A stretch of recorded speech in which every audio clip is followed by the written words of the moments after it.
Marsha, dreaming color, looking very scary. She's here, she's queer, get used to her. She's Tyler Moore, she's Mary. She's Tyler Moore, she's Mary. She's Tyler Moore, she's Mary. She's Tyler Moore, she's Mary. She's Tyler Moore, she's Mary. Dust coat, face soap, grab the queen by her throat. In the club, feeling fine, look like Love Star 69. She's Tyler Moore, she's Mary. She's Tyler Moore, she's Mary. She's Tyler Moore, she's Mary. She's Tyler Moore, she's Mary. I'm like money, double digits. You're like rumples without the reach. What do you say if your money's gone? Shaka Khan, Shaka Khan. She's Tyler Moore, she's Mary. She's Tyler Moore, she's Mary. She's Tyler Moore, she's Mary. She's Tyler Moore, she's Mary. She's Tyler Moore, she's Mary. She's Tyler Moore, she's Mary. She's Tyler Moore, she's Mary. She's Tyler Moore, she's Mary. She lives up the block. She works up the block. She works up the block. She lives up the block. She lives up the block. She works up the block. She works up the block. She lives up the block. You know, you remind me of that Calvin Klein fragrance. Eternity, because you're ugly forever. She's Tyler Moore, she's Mary. She's Tyler Moore, she's Mary. She's Tyler Moore, she's Mary. She's Tyler Moore, she's Mary. She's Tyler Moore, she's Mary. She's Tyler Moore, she's Mary. She's Tyler Moore, she's Mary. She's Tyler Moore, she's Mary. Dust coat, face soap, grab the queen by her throat. Dust coat, face soap, grab the queen by her throat. She's Tyler Moore, she's Mary. She's Tyler Moore, she's Mary. She's Tyler Moore, she's Mary. She's Tyler Moore, she's Mary.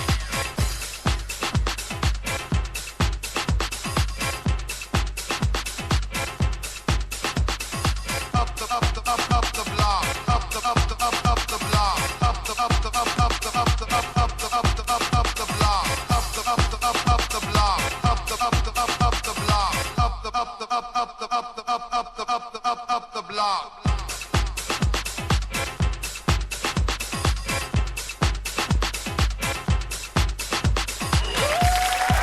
All right, 347-709-0655 is the number dial. You're tuned into the hottest station on the internet nation, BallroomSceneRadio.com. Once again, it's your boy Izzy Stars in the building. That's right. Don't forget I have the legendary, iconic Franklin Fuentes coming up later. But first, we're going to spit it up for y'all tonight. It is 9 o'clock. Get ready for the ballroom sensation coming up next.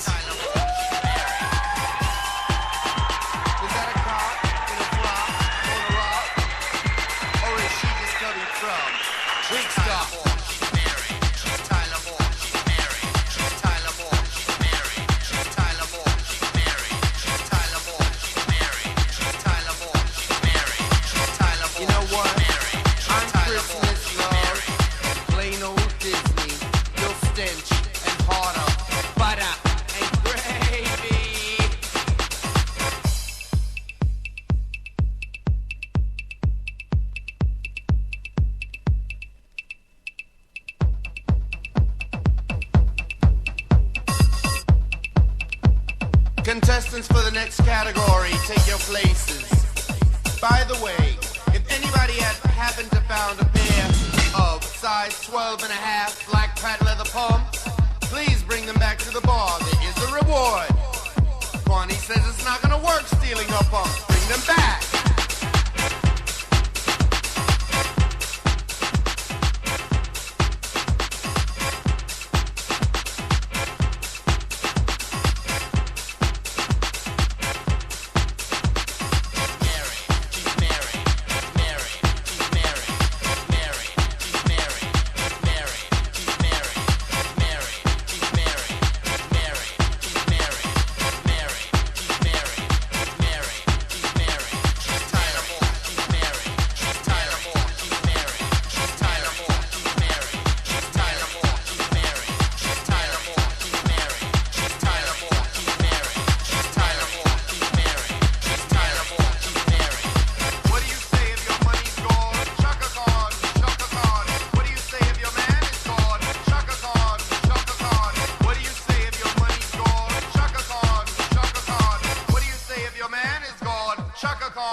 dancing, feel like singing. What is that? Your shoe phone's ringing?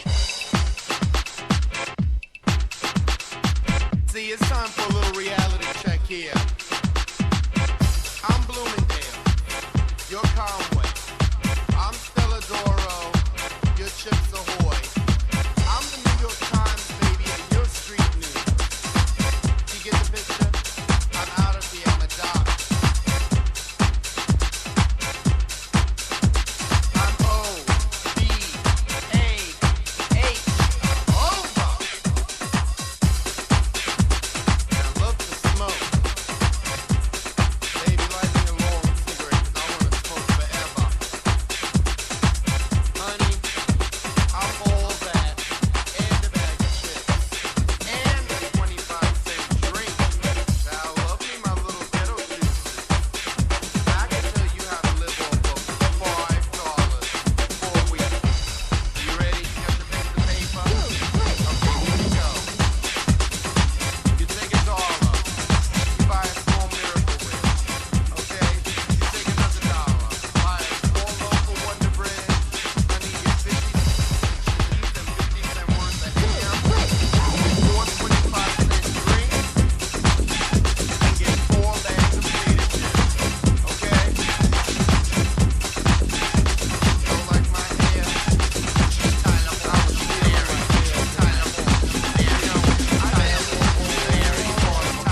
Alright, 347-709-0655. I have Franklin Fuentes coming up a little bit later. Don't forget, it's your boy Izzy Stars in the building. You're tuned into the hottest station on the internet nation, BallsceneRadio.com. Let's get it cracking tonight.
All right, real quick, I want to give a great big happy birthday to Tanya, Tayana Love, Rico Milan, Icon, Monk Shaolin, a.k.a. Diamond Adviance.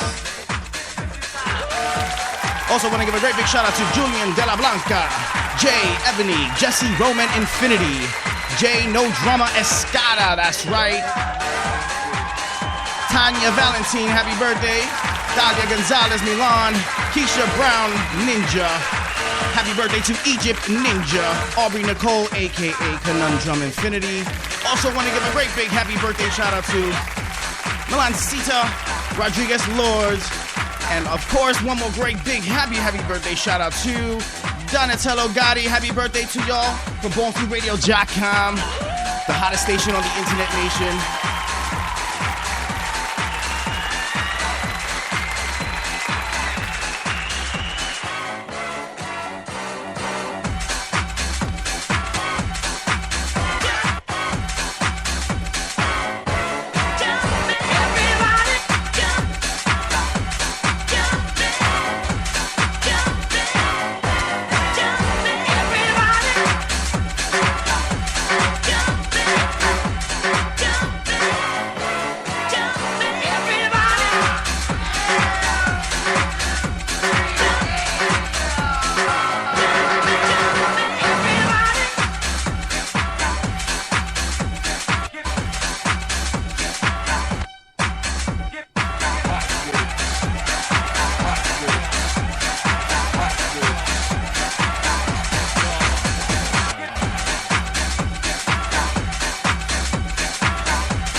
Excuse me, do you know what time it is?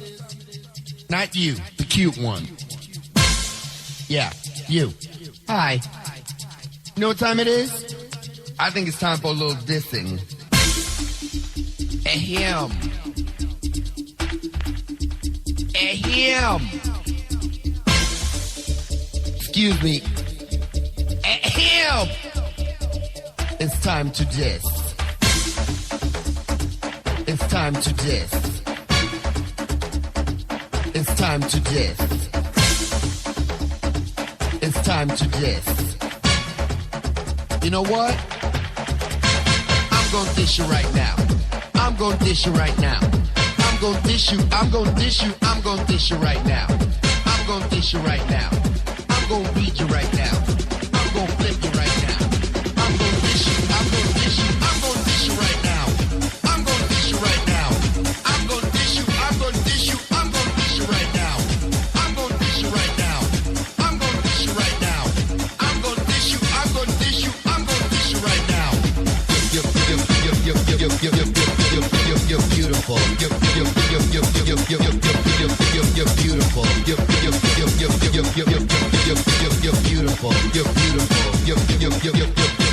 You're beautiful. Beautifully ugly.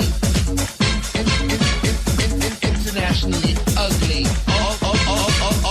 Ultra ugly. Promotional side ugly. That's what I'm talking to you. You won the Beastoid Award 2 years in a row. Beastoid. You had a small part in Thriller, a bit piece in Shaka. Freddy Krueger auditions are down the hall. Yeah. Actually, a real diss would be if I just held up a mirror to your face. Look in the dictionary, under the word disgust, the big color picture of you. And diss. I'm gonna dish you right now. I'm gonna dish you right now. I'm gonna dish you. I'm gonna dish you. I'm gonna dish you right now. I'm gonna dish you right now. I'm gonna dish you right now. I'm gonna dish you. I'm gonna dish you. I'm gonna dish you right now. Does this look like your house? Do you see eviction notices up on the wall?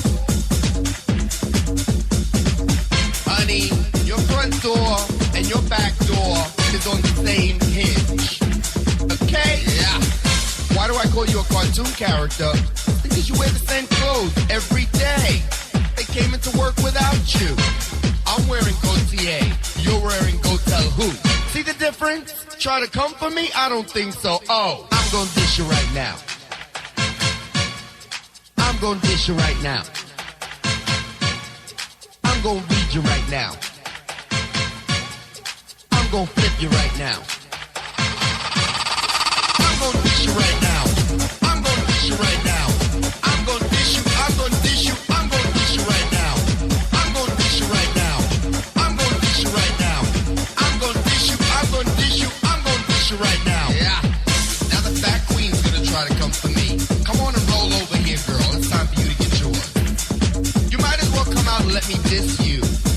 Eating 3 cheeseburgers and 4 slices of pizza and having a Diet Coke. Honey, you eat Haagen-Dazs in flavors like macaroni and cheese, pork chop. I got a pork chop on a stick. Come here. Come here, boy. You want a piece of me? I bet you do. Come on, girl. Which queen up in tons? Which queen up in tons? Which queen eating a Big Mac? Which queen eating a Big Mac?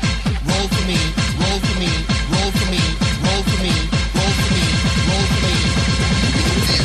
Yeah. I'm gonna dish you right now. I'm gonna dish you right now. I'm gonna dish you. I'm gonna dish you. I'm gonna dish you right now. I'm gonna dish you right now. I'm gonna dish you right now. I'm gonna dish you. I'm gonna dish you. I'm gonna dish you right now. Yeah. I'm gonna read you. I'm gonna flip you right. I'm gonna read you. I'm gonna flip you right. I'm gonna read you. I'm gonna flip you right. I'm gonna read you. I'm gonna read you. I'm gonna flip you right. I'm gonna read you. I'm gonna flip you right.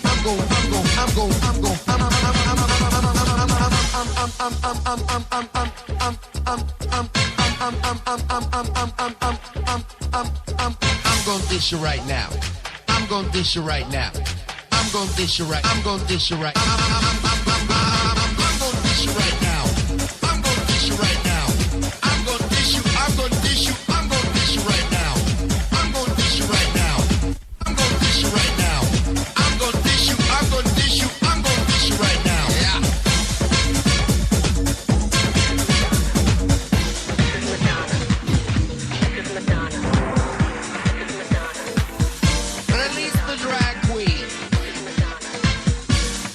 descending upon us. Don't look right in their faces. They have beams of light that come out of their eyes, yeah. Contestants, come to the runway.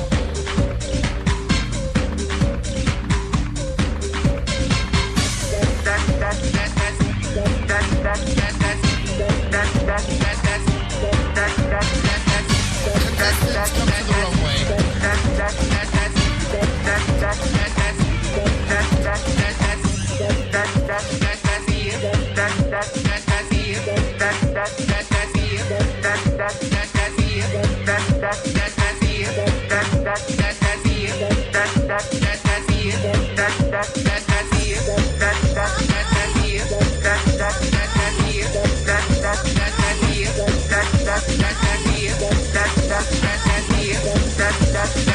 Madonna called, I'm not here.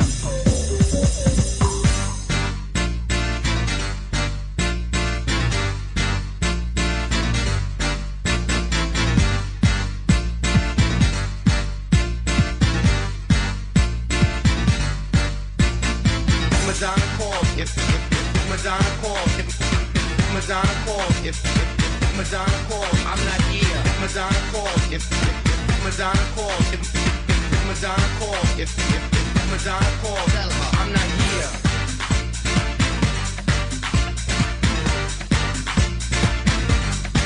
I'm not here. I'm not here. I'm not here. Hello, Junior. This is Madonna. Hello, Junior. This is Madonna.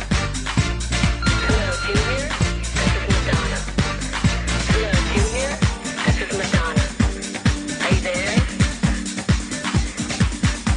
Call me in Miami.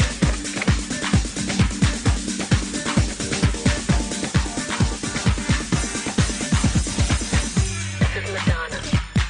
This is Madonna. This is Madonna. This is Madonna. This is Madonna. This is Madonna. This is Madonna. Disconnector, disconnector, disconnector, disconnector, disconnector, disconnector, disconnector, disconnector, disconnector, disconnector, disconnector. Junior, shine the spotlight on me. Junior, shine the spotlight on me. Junior, shine the spotlight on me. Junior, shine the spotlight on me. This is not Factoria. This is not Factoria. This is not Factoria. This is not Factoria. I am not Lord G. This is not Factoria. This is not Factoria. This is not Factoria. This is not Factoria. I am not Lord G.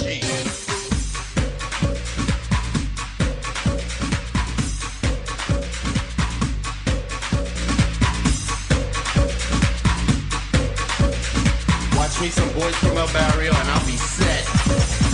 Hola, señorita Cosa. Hola, señorita Cosa. Hola, señorita Cosa. Hola, señorita Cosa. Hola, señorita Cosa. Hola, señorita Cosa. Hola, señorita Cosa. Hola, señorita Cosa. Listen, watch me some boys from El Barrio and I'll be set. I think I'm this thing I am. Honey, I'm Vanessa Williams, Catwoman, and Jessica Rabbit. I'll be Rolling set. for one. I'm all that and a bag of chips too. See, I used to think I I'll was be fierce set. because I was in all the houses. I won trophies. I used to run straight for dollars too. I'll be But set. see, I'm fiercer now because I got a job, I got an education, and I got somebody waiting at home for me. God damn it! I'll be set. Now, one queen asked me the other day, was it? She told me, "Mister, you think you're fierce?" I I'll said, be "Of set. course." She said, "All queens think they're fierce." I said, "You think all queens and me?" Work, thank God damn it.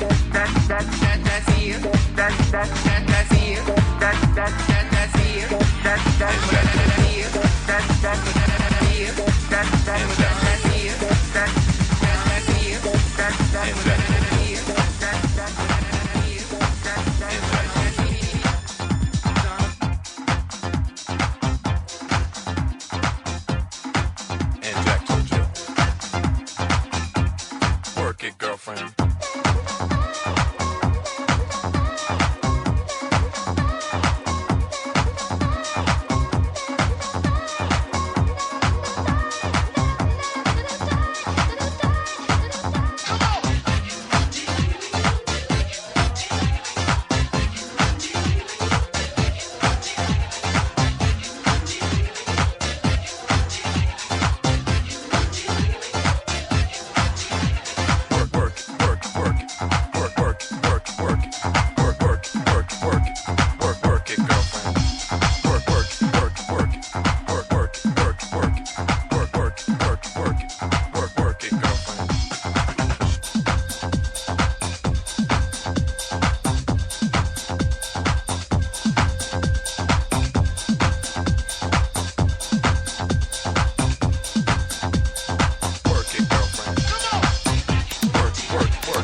Ladies and gentlemen, we have Franklin Fuentes coming up in just a bit. Don't forget, you're tuned into the hottest station on the Internet Nation, BallsRadio.com. Once again, it's your boy Izzy Stars. Tune in every Monday at 9 o'clock p.m. for the legendary, iconic episodes of BallsRadio.com. Every week, we have a legend, an icon, and a special guest.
It's inevitable.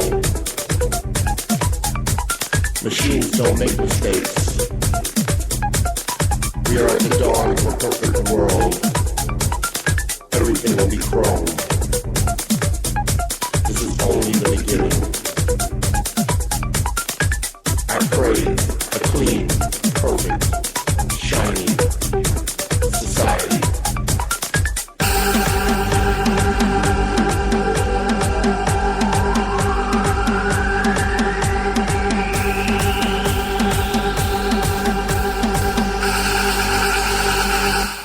The robots are coming. The robots are coming. The robots are coming. The robots are coming.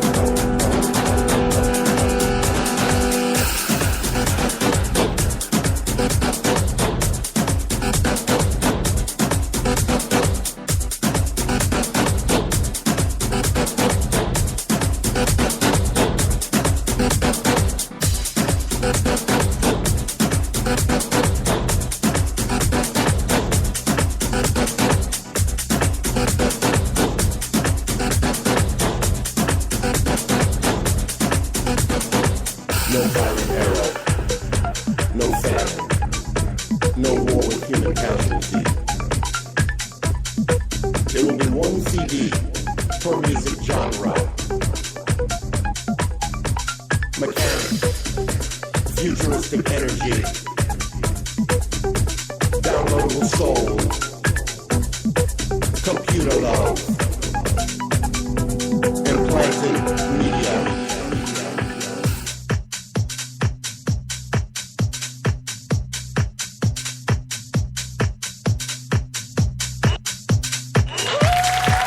All right, in a few, we have Franklin Fuentes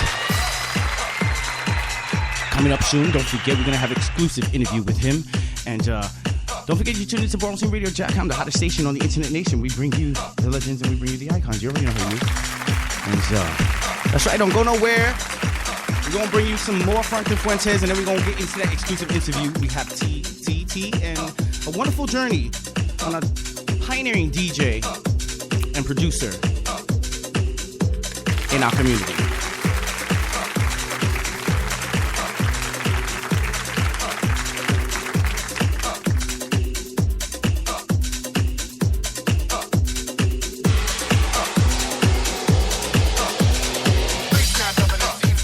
Tonight we're here for this demonstration. So many reasons for you to throw it. You know it. Pre-snap evidence information. Tonight we're here for this demonstration. So many reasons for you to throw it. You know it.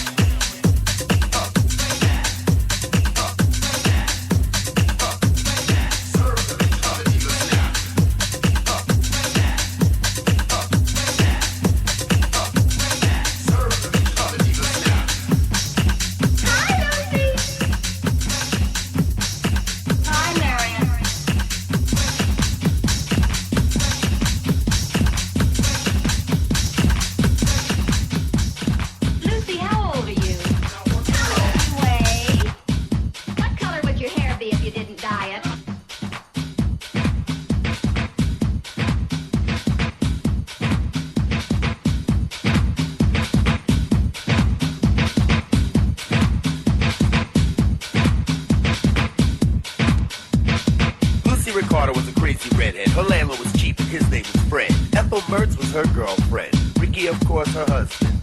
Lucy was fierce and Lucy was crazy, but in my opinion, Miss McGillicuddy was shady. Lucy's fierce, Lucy's crazy, Lucy's funny, Lucy's shady. Lucy's fierce, Lucy's crazy, Lucy's funny, Lucy's shady. Oh, Carolyn, you've redecorated. Yep, changed the whole mood of the room. My, I'll say. It was awful before. Well, is that what you really think? Your furniture looked like a bad dream you'd have after eating too much Chinese food. Well, Lucy, I hope it gives you a lot of pleasure to insult me. I am serious. It's horrible. Lucy lived on 68th Street with Ethel Mary and Carolyn Appleby. Lucy told tales that were very tall. She told the truth and she read them all. Oh, Marion, that's a new hat. Marion has on a new hat. Hi, Lucy. Yeah, Marion, take it off. Let's play bridge. What do you think, Lucy? I think that's the silliest looking hat I've ever seen. Well, Marion, if that's the kind of hat you wanted, you sure got a good one. Lucy's fierce, Lucy's crazy, Lucy's funny, Lucy's shady. Lucy's fierce, Lucy's crazy, Lucy's funny, Lucy's shady.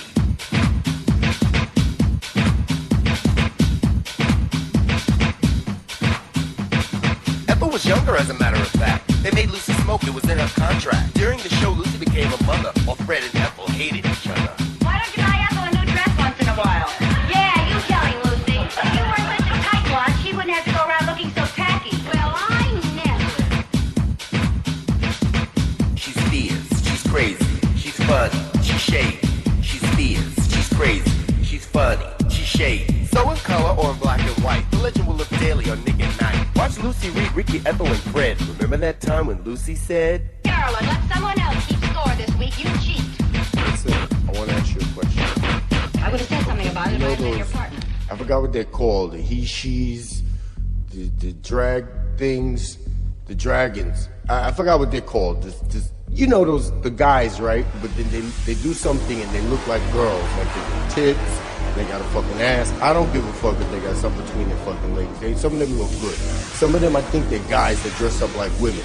You know what I'm talking about. Well, anyways, I go to the club every week. There's one of them there. Well, she looks fucking good. She looks like a fucking girl. So I was thinking, right now.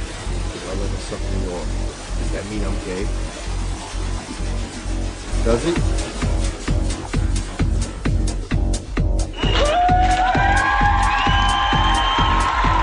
All right, 347-709-0655 number to dial. We're getting ready to close down the lines, darling. Does that make you gay?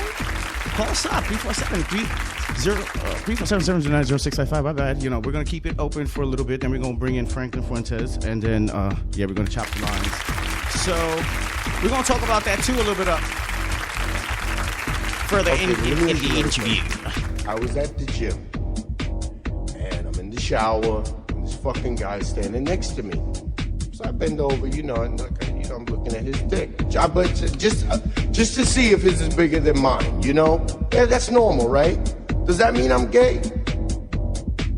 So anyways, I'm in the shower with this guy, fucking big fucking dick, right? I fucking got a hard on, I popped the boner. But that doesn't mean anything. Does that mean I'm gay?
joint. Shut it down and the bitch is gone. Another runner doing Perignon. Downtown, dipping to the song. See everyone on my head when it's on. Style, get the critics in the more. Physically, shorty is a bomb. Whether blue weave or the blonde. All of them on my lawn. Banks, break the bank in the boom.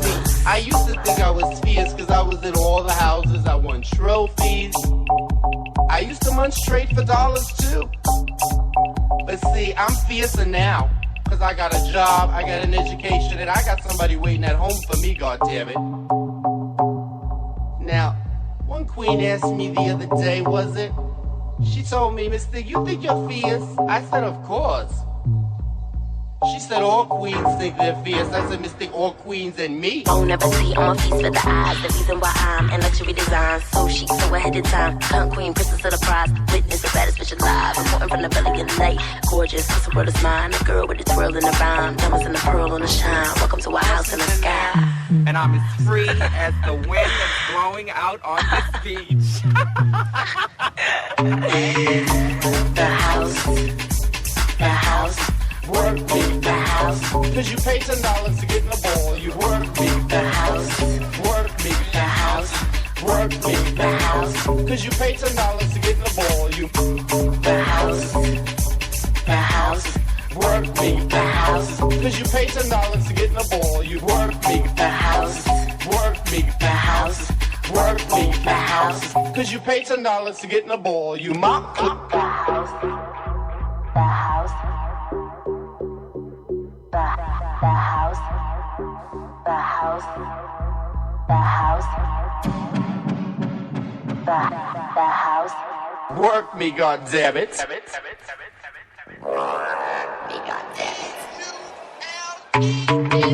Back at again, my only bad habit, my addiction to win. She only mad edited it, better than the friends. You better have cheddar to attend. Wayne got one leather on a trim. Get together with the slim mermaid who came on a swim. Way to the gym, to my tips in the spin. Turn tricks for the fucking ends. Talk about a legend, talk about a statement, talk about a star. You know who you are.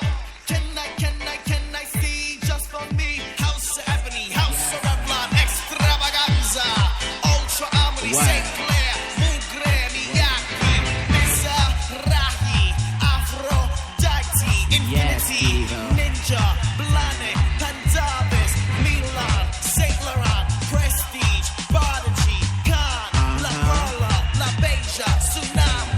Talk for the talk, get a legendary talking. Interview cut is what I want. Spitting the tea and having the kiki. The ballroom scene, make a bitch wanna read. Cause you're trapped in the alley, nowhere to go. Serve the paddle and talk about your old bitch read. Spill tea, tell all the queens how it be. Get tens, or chop. Off the back when you knock. All right. 347-709-0655 is in the ride. You are tuned into the hottest station on the internet nation, BoneStreamRadio.com. I have Franklin Fuentes in the building. Franklin, say what's up, man. What's up, man? Hey, how you doing, bro? I am doing so great, and I'm very happy to be here with everybody tonight. How's everybody out there doing? Oh my God, it is ridiculous out there. We're getting so many messages and so many comments, and so many people are tuning in. By the way, congratulations to everybody who's tuning in. Thank you so much. We definitely appreciate you supporting Franklin Fuentes here on BoneStreamRadio.com. Franklin Fuentes, I can't believe you know this is going to be one of my favorite episodes, right? Okay, well, I hope so. I know that's right. All right, check it out. No, I'm joking with that. For those who don't know you real quick, give a small little tiny eensy-weensy introduction real quick, for the girls who's late. Sorry, I didn't hear you. What did you say? Give a small little eensy-weensy teensy, description of who you are for the new girls or the late girls. Okay.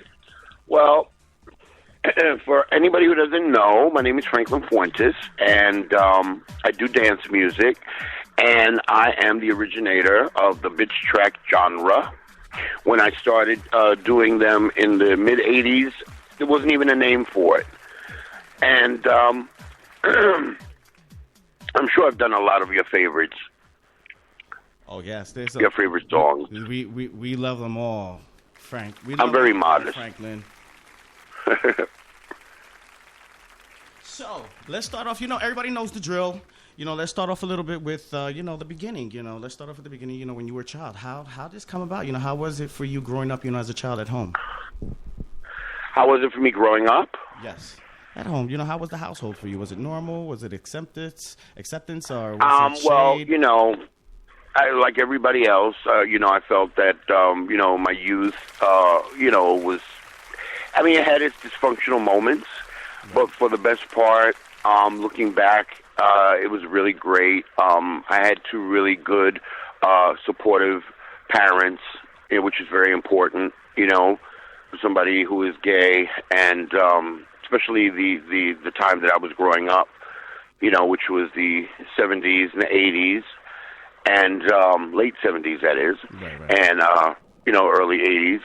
And it really helped me out a lot because my mom had a lot of gay friends, and my father he was an entertainer, so I grew up in a very creative background, always music played in my home, and, when I would hang out in the village, in the pier, stuff like that, which is like really popular in New York City, Greenwich Village.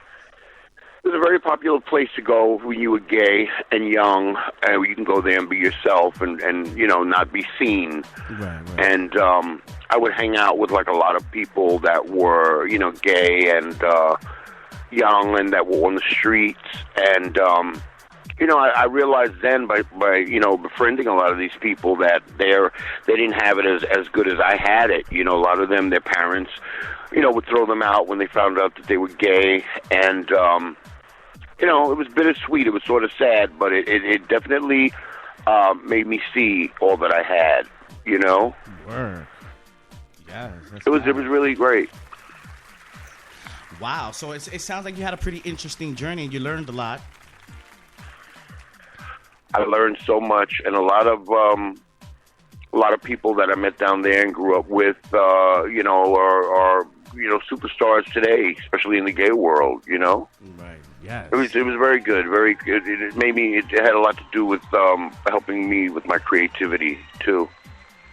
Right.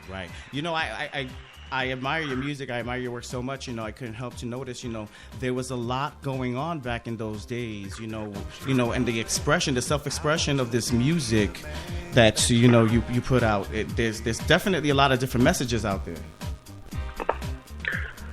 Yeah, it was a lot going on back then, especially with the ball scene and stuff like that. Everybody knows, the ball scene really started in New York in the 40s, but I think it really came into its own in that period where I was growing up in the 70s and in the 80s. The whole ball scene was totally, I think it was totally different than it is today. Back then, this predates Paris is Burning, that whole era, but it was all about fashion.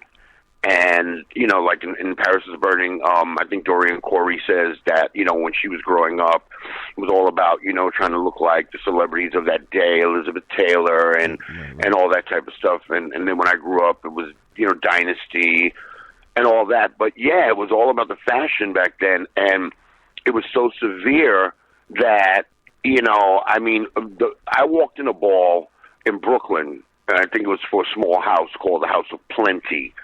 And that ball that I walked in, I walked for Butch Queen Unshaven Face. Thank you very much. Yes. The ball that I walked in, there was actually like FBI agents, and there were police everywhere because I can't remember which member of which house actually went to, I think it was Museum of Modern Art or something like that. It was like a big museum in New York, right. Or Museum of Natural History. Right. And he stole King Henry VIII's cape to wear at this ball. Mind you, the cape was like made out of like some like really rare fabric, like royal silk, and it had like $1 million worth of rubies and diamonds on it. And you think about how crazy this is. stole this cape from a museum. I mean, that within itself is like a major crime. But he stole this cape to let everybody have it at a ball. Wow. I mean, that's pretty severe.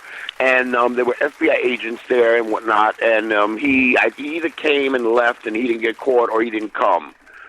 But it was all about the fashion. And back then, like I said, a lot of kids that were in houses were, homeless or runaways, or they got thrown out of their homes. So, to walk in a ball, they would, go to Bloomingdale's and steal, clothes to wear at the ball and whatnot. And there's also one more story I got to tell, because a lot of stuff that was done at the, in the pier, wound up being like front page news, the newspapers. I remember one time we were at the pier. These two queens were voguing, and one queen got the better of the other one, and the other one stabbed the other queen. And the next day, it was on the cover of the Daily News. It was, and the headline was "The Vogue of Death." Wow, that's one story. I believe it was Child in the House of Ninja that got stabbed. No, you remember that? Yes, I do. I've asked that question before on the show on 2014 in one of the episodes. I'm glad you brought that up. I'm surprised you remember that. Continue that, because I want to bring that up again. Go ahead. Okay, so that was one thing. Well, actually, another story comes to mind. There was another time, one summer, that we were hanging out at the pier, and they used to have these really huge square planters with trees in the middle, and there were benches going around the planter, and that's where we would sit around these planters by the water. And I remember one summer, there was a really big. It was a planter, but one of them had like a big garbage bag. That had been there for like a couple of weeks or whatever, and I found out later on, actually somebody had killed somebody and put their body in garbage bag, and that was the bag, that we were sitting around the whole summer. And the last story, now since that was a little dark, so I'm gonna brighten it up a little bit. Right. The last story, until this day, when I think of this, it cracks me up, and I'm just telling you these stories, to let you know the type of crazy people, that were down there, and how crazy my friends were. Yes, because it was real back then, but it also was scary too. There's a lot of real things. All right, now this is a legendary story. Okay, so Louis Vuitton, back then it was all about Louis Vuitton, and my mom would always buy me like Louis Vuitton belt for Christmas, or Louis Vuitton, and this, I was a kid. I was like the only kid in the 6th grade or the 5th grade with a Louis Vuitton wallet that was like $500 back then, and I didn't understand what was so special about it. There's a famous line from that movie Working Girl where the woman comes in with a designer dress, and she's like, "Oh, it's Gucci," and I paid $1,000, and her girlfriend goes, "It's not even leather." Well, anyway, that's how I felt. But in any event, Louis Vuitton at that time made 3 limited edition jackets. They were limited edition, and they didn't have like a Louis Vuitton pattern or whatever. I think they were like, maybe 2 of them might have been suede, and one was leather, and they had like a satin lining with the Louis Vuitton print. And they had these 3 jackets. They were limited edition. They were probably, back then, they might have been like $2,000, $3,000 each. Wow. And they were in the window of Saks Fifth Avenue on the mannequins. And we had a blizzard that winter. And during the blizzard, now I'm talking about the snow would literally be up to your waist. Wow. Excuse me. So, long story short, there was a blizzard. Nobody was on the streets. And these queens, I don't know what they were going to do with the blazer, I guess just the jackets just to have them, went to Saks Fifth Avenue in the blizzard, there was nobody on the streets. They broke the windows of Saks Fifth Avenue. They got the Louis Vuitton jackets off the mannequins. Now, anybody else would have just stolen the jackets and went home. And that would have been that. No. These queens took the mannequins out of, this is in a blizzard, mind you. They went in the windows, not only stole the jackets, they took the mannequins out of the windows and took them and put them across the street and posed the mannequins pointing at the window. You know, I'm I mean, this is the mindset. Like, these queens are like, well, Miss Thing, you know what would be fierce? Not here, hold the jackets. Let's take the mannequins and put them across the street, and we'll pose them, like, pointing at the broken window. That would be fierce. Let's do it. You know, so these were the people that I grew up with. Wow. Real quick, let's recap. And it cracks me up even today when I think about it. Actually, let's recap a little bit. Back to that story about the stabbing on the pier. Actually, wasn't that Vatant LaBeija killed Chino de Jesus Ninja? Right. It was after the battle with Kevin Magnifique Milan, no? And then they, that happened, and then the article came out. It was called The Vogue of Death. You know what? I got to give you credit. I mean, you really do your homework and stuff.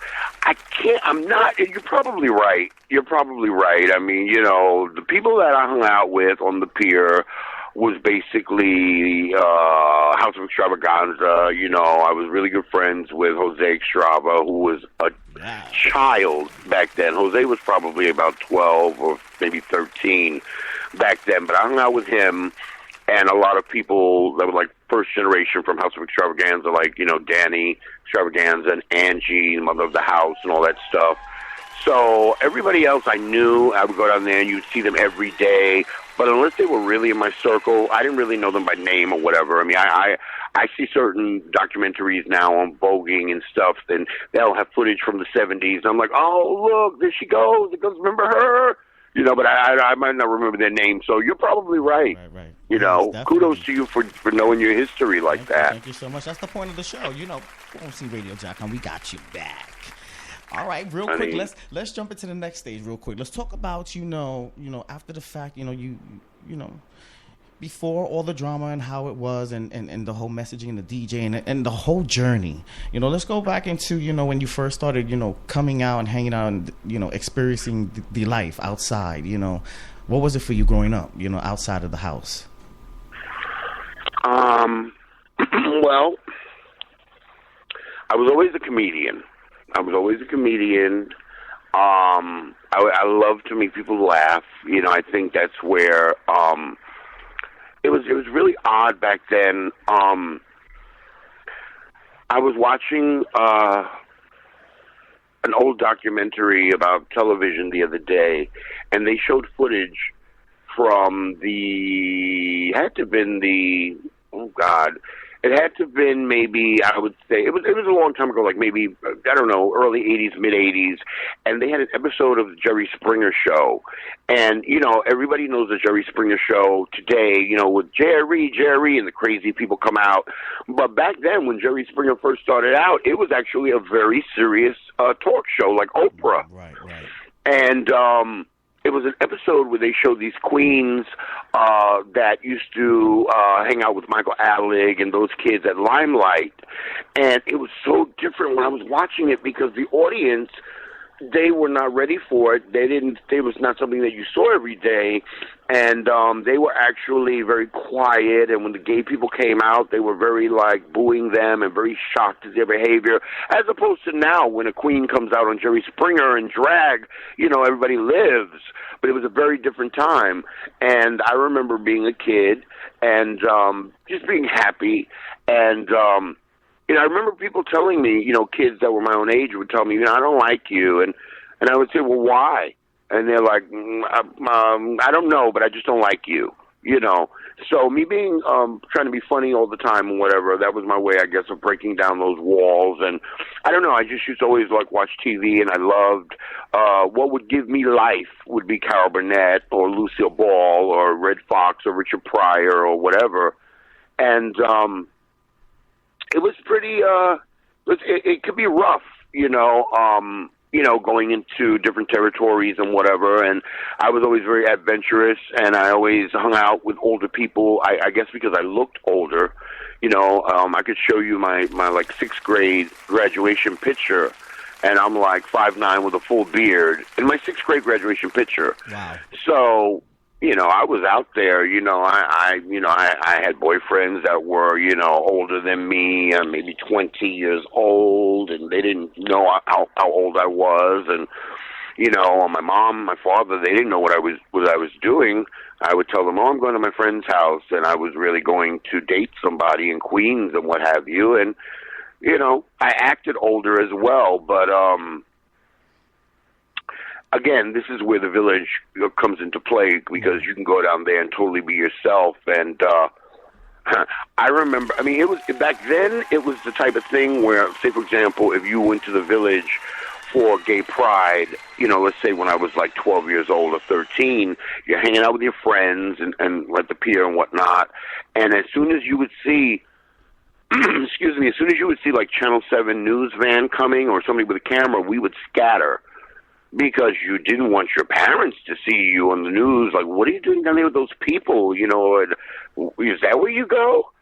I remember one time in particular, it was in the summer, and it was right before school started. I think I was in 6th grade, and I was hanging out at the pier, and everybody was voguing and whatnot. And again, keep in mind that, you know, voguing and all balls and whatnot, totally not mainstream. Like, it was very like a subculture.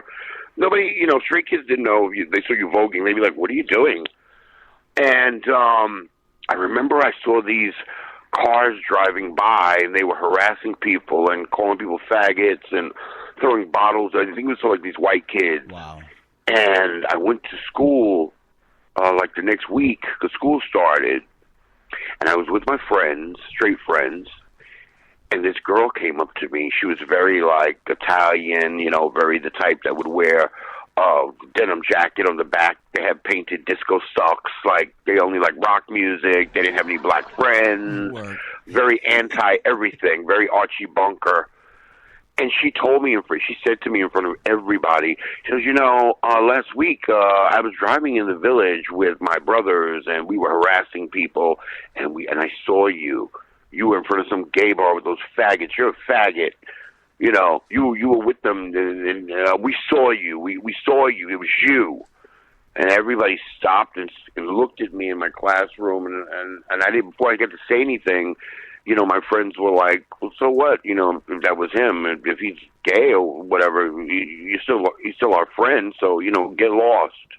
You know, it made me feel good, but it was a totally different time, and you know, I didn't, back then I wasn't putting too much thought into my actions. I was just trying to be good as possible. I could have a little fun, trying to be safe. And I had the same mindset that I have today. When I leave my house, you know, say a little prayer. And my goal basically is to go out, you know, do what I have to do. And come back home safe and unscathed, you know. Well, you know what? It's true. There's a lot of dangers out there, you know, and unfortunately, you know, when you discover yourself and you come out, the kids, they tend to, you know, feel free, you know what I mean, and not have a care in the world. And, you know, it isn't until you really It was like I said, it was definitely a different time, and I met a lot of great people, adults and kids my own age, that some of them I still have friendships with today, you know, but it was definitely a different time. Oh. And then, and I hate to go here because I don't know if you're ready to go here yet, but then, you know, you have to lace that with the whole birth of AIDS, you know. Oh, yeah. And that changed everything. It changed everything because... Speaking of that, wait, before we get into that, give me a second real quick. Yeah, I don't want to go ahead of you. I wanted to do a quick moment of silence real quick for the icon Holly Woodlawn. She was one of the last survivors of Stonewall. She just passed away, so let's have a... What was the name now? I'm sorry? Holly Woodlawn. She was one of the last survivors of Stonewall. Holly Woodlawn, of course. Yeah, so let's do a moment of silence real quick.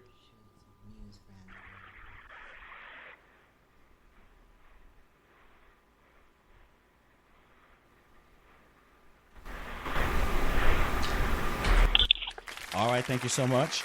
Miss Elizabeth here has something real quick she wants to say. What was it? Oh yeah, she was a very good friend with Annie Warhol. Now, you know, a lot of people, you know, suffered for this epidemic, you know, and a lot of people we've lost too soon, you know, and some great people, you know, have come along and done things for the community and gone too soon from us as well, you know. This epidemic was scary, you know, as well. What was it like for you going through, you know, this when this transition did? Well, it was crazy because it just came out of nowhere. Nobody knew what it was. And you know, I had spoken to you briefly prior before this interview, and I think I told you that there wasn't even a name for it. And again, you know, here I am, like, you know, 9, 10, 11 years old. I'm just discovering who I am. And like I think I mentioned to you, there was a newsstand in my neighborhood that had been there for years, probably before I was even born. And, you know, back then, you know, kids, my friends that were straight were buying Playboy magazine, bringing it to school, like, oh, look at this, look at that. So I'm discovering, like, that's when they first started coming out with gay, you know, like porno magazines. And I wanted to go there, and I would see those magazines, and some of them would have, like, Donna Summer on the cover or whatever, you know, and I was like, I want to buy those magazines. And I started working at a very young age, just because I was very independent, and I didn't want to have to ask my mother for any money. But I couldn't buy those magazines there because that was in my neighborhood, and I didn't want the guy there on the newsstand to say something to my mother or to look at me in a different way. So I would go there and steal those magazines every month. I would steal it, and I would start reading the articles, and that's where I first learned that about this strange disease that was starting to plague the world. And it was this magazine was so on top of it, and so, you know, I remember reading one of the first articles where they were saying, yeah, it's they called it the gay disease, and they were saying that, you know, it's upstate now, or no, they were saying it's in Europe. And then the next issue, they were like, yeah, you know, studies say that now it's not in Europe anymore. It's in the jails, upstate New York. And then the next issue was like, you know, the disease is in New York now. Like, it was weird because reading these articles, I watched the disease come closer and closer and closer.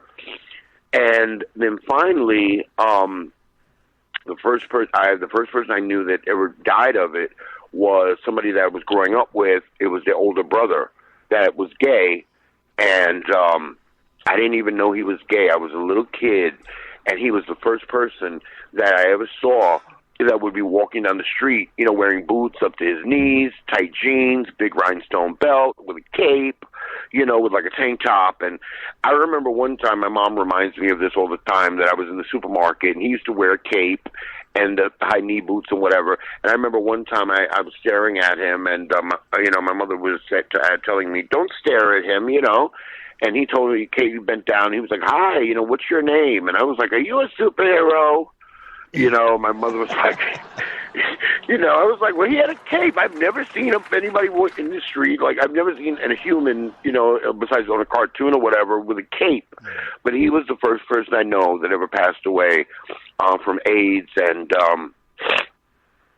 I think one of the second people was this guy that was in the group, the B-52s. And back then, I mean, nowadays, you know, they have the cocktail, the medication, AZT, and all that type of stuff. And back then, since nobody knew what AIDS was or where it came from or how to control it, back then it was like, if you got AIDS on Monday, you were going to die within 2 weeks.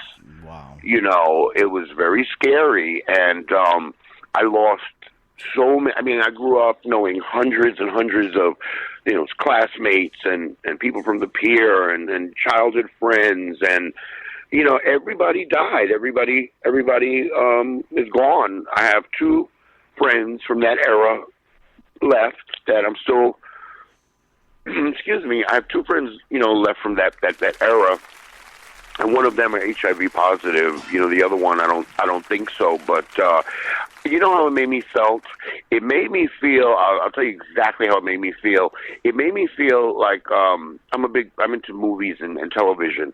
There's a part of the movie E.T., you know, it's a famous movie, E.T., yes, where his spaceship lands, and there's a bunch of E.T.s on the spaceship, and they're all collecting specimens and whatnot, right, and the spaceship flies away, leaving E.T. alone by himself on Earth. That's how I felt. That's exactly how I felt. I felt as if, you know, I was from a tribe or from a planet that had been extinct or wiped out, and everybody from that, you know, planet was dead and gone except for me. I think it was very scary. I felt very alone, I went to funeral after funeral after funeral, and again, I have to give kudos to my parents, and they were very supportive, and they knew what I was going through, and they were they could only imagine what I was feeling. So I'm glad it seemed I could be wrong, but it seemed to have really, really slowed down now, the deaths and stuff like that. But we lost so much, not only the gay community, the whole world lost so many people in the creative fields, like writers, producers, designers, singers, and I saw that take a toll on the world. To me, in the 80s and the 90s, early 2000s, there was a point where I felt there was no creativity or such a loss of it in the world, and I felt it. Right. Wow. Amazing. So now, what kept you motivated and inspired through this whole, epidemic?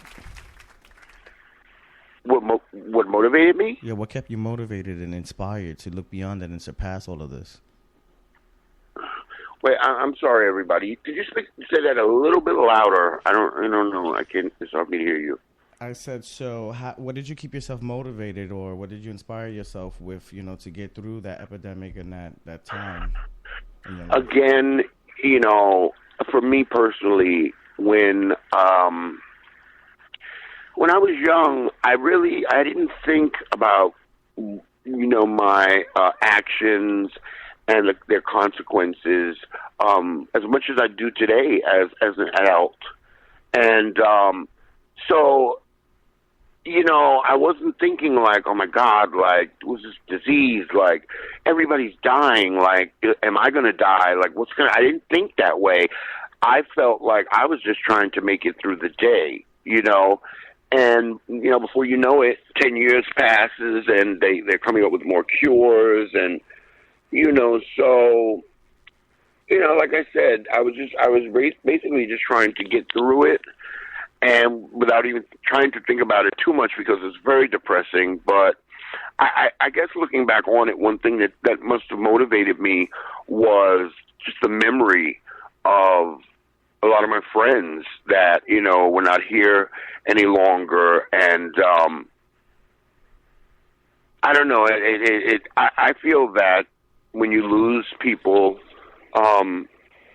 you definitely can keep them with you and keep them alive, through your memory, through your dreams, through experiences that you'll never lose. You know what I mean? That help to form who you are, today as an adult and whatever. So I guess to answer your question, right. That's what motivated me. Just the memory of a lot of great people, like awesome people. Unbelievably awesome people. Amazing. Now let's how was the club scene back then?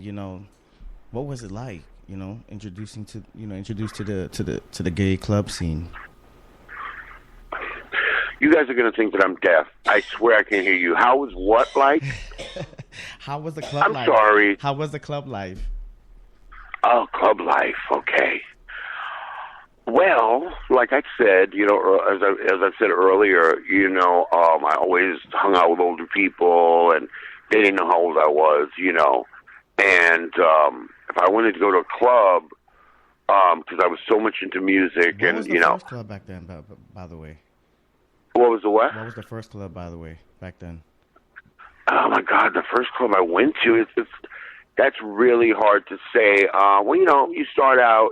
I had an older sister, so back then they would call parties jams. They would be at somebody's house, or when somebody's parents went out of town, or even back then is when that was like during the birth of rap. And back then they would take over like a neighborhood park late at night on a Friday night, and the guys would bring out the stereos and their turntables, and they would actually break into like the light poles in the street, and they would plug the stuff into the light poles and get the energy from the, New York City energy system, and they would throw jams until the DJ and whatnot until the police come. And that's where it started for me, hanging out with my sister, going to house parties. Oh God, what was the first club I went to? It's really hard to say. I think one of the first clubs that I went to was in Chelsea, in the meatpacking district. It was really a straight club that turned into a gay club, and it was called Crisco Disco. And yeah, it was amazing. It was amazing. The DJ booth was actually a huge can of Crisco oil. It was made to look like a painting of Crisco, the logo with a slice of cherry pie. It was called Crisco Disco, and it was fierce. And catch it, it was $5 to get in back then, and you got 2 free drinks. So as far as I'm concerned, you got in for free, and it was a big mixture of gay people, straight people, people from Wall Street, bankers, prostitutes, hustlers, drug dealers, people that owned their own businesses, jewelry store owners, and it was amazing. The music was totally off the hook. Wow. They wouldn't play one type of music. They'd play everything. Wow. How did you get into the whole music thing? How'd you get into the whole music thing? Well, yeah, I heard you that time. The way I got into music, again, I grew up, always hearing all types of music in my home. My mother and my father were definitely music lovers. And that led me to become a DJ. And then after that, I started working in record stores. And the one record store that made a huge difference in my life that I worked at was one on Carmine Street in the Village called Vinyl Mania Records. And it was not like, that store was not like Corvettes or, a department store with a record department. That was called like a specialty record store. And basically that was where all of the cool, hip DJs would go to get rare records and, things you couldn't find, and imported records and things that you would hear at the Paradise Garage that you couldn't find anywhere. Yeah, and, working there, when I was working there, I met everyone in the music industry, from, Junior Vasquez to, David Morales, and not only that, but, major celebrities would come in there. I mean, I remember when that show in Living Color was out, Kim Wayans would come in there, and it was just a place to be. And it was only a few blocks from the Paradise. Yeah, it was a few blocks from the Paradise Garage on Carmine Street. Paradise Garage was on King Street. And so that store was basically it was like the sister or the mother store to the Paradise Garage. And what we would do when we were going to nightclubs and whatnot, we would go to the garage, and, we'd be up all night. And when you would leave the garage then, you would have these songs in your head. And some of them were so weird compared to what was being played on the radio. And we just, we'd wait until garage closed, which would be about 9 o'clock, 10 o'clock, Saturday and Sunday mornings, and we'd leave there, and we would go a few blocks down to Vinyl Mania. They would be open, and we would go in there and get all the records that they played at the garage that night. And when I started working at Vinyl Mania Records is when a friend of mine, childhood friend of mine, he was much older, of course, Danny Tenaglia, who was a big DJ producer. Wow. And also there was another DJ producer named Roman Ricardo, who was doing a lot of freestyle Latin music, hip-hop back then. He was producing Noel, who had a big record, Silent Morning, and they both, kept threatening to take me into the recording studio, and they wanted to get my vocals down and make a record, and I really didn't know what their plans were, because I knew to myself that I really couldn't sing. I don't think I'm a singer. I can carry a note. And I wound up going into the recording studio with both of them simultaneously from the same week, and just did a bunch of acapellas and did different imitations of characters and comedy bits. And, Roman wound up putting it out, on a label called Strictly Rhythm, and then I recorded under the name of Jack and Jill, and those are a lot of my famous acapellas that, to this day, are being sampled, and, they've just given birth to so many club records. I can go on YouTube right now and find, new records out where I'll hear my acapella sampled. It's crazy, it never stops. Amazing. Did you know you were gonna have such an impact with these these recordings you were doing? No, again, that goes back to what I said about me not thinking about, things that were like, I like back then, if I wanted to do something, I did it. I didn't think, well, if I do this, in a few years, I'm going to be at this point and it's going to bring me success, which will help me to get this that I really want now. You're young and you're wild and, you're adventurous. So you're just living for the moment. Right. Thank God, through luck, and good choices and God, I'm still here, to talk about it today, and I can look back on it. And I'm happy the world has evolved to the point where I can say, I did this, or I started bitch tracks or whatever. Because it could be a world where gays and different people are really hated, where nobody would give a whatever, if I did something in that world or in that lifestyle. That you know what I mean? Right. And it's really cool, too, because I get emails nonstop from, NYU students that are getting into the whole ball scene or bitch tracks, and they want to interview me or do a story on me for their thesis for NYU College. And so it's good. It shows me that we're going in the right direction. Right. And the world is going in the right direction, Right. Now, what was the first record you recorded? Oh, God, I think the first one that I did that actually came out was let me think. Well, it had to have been Work It Girlfriend, which was produced by Etienne Roach and Roman Ricardo for Strictly Rhythm Records, and that's the one that has the acapellas that actually spurned the record I did with Junior Vasquez, If Madonna Calls. So that was the first one, Work Your Girlfriend, that actually came out in the States. Wow. And that was on the Strictly Rhythm as well, or? Yeah, that was on Strictly Rhythm. That was the first label that I recorded with. And today, it's, I think it was defunct for a little while.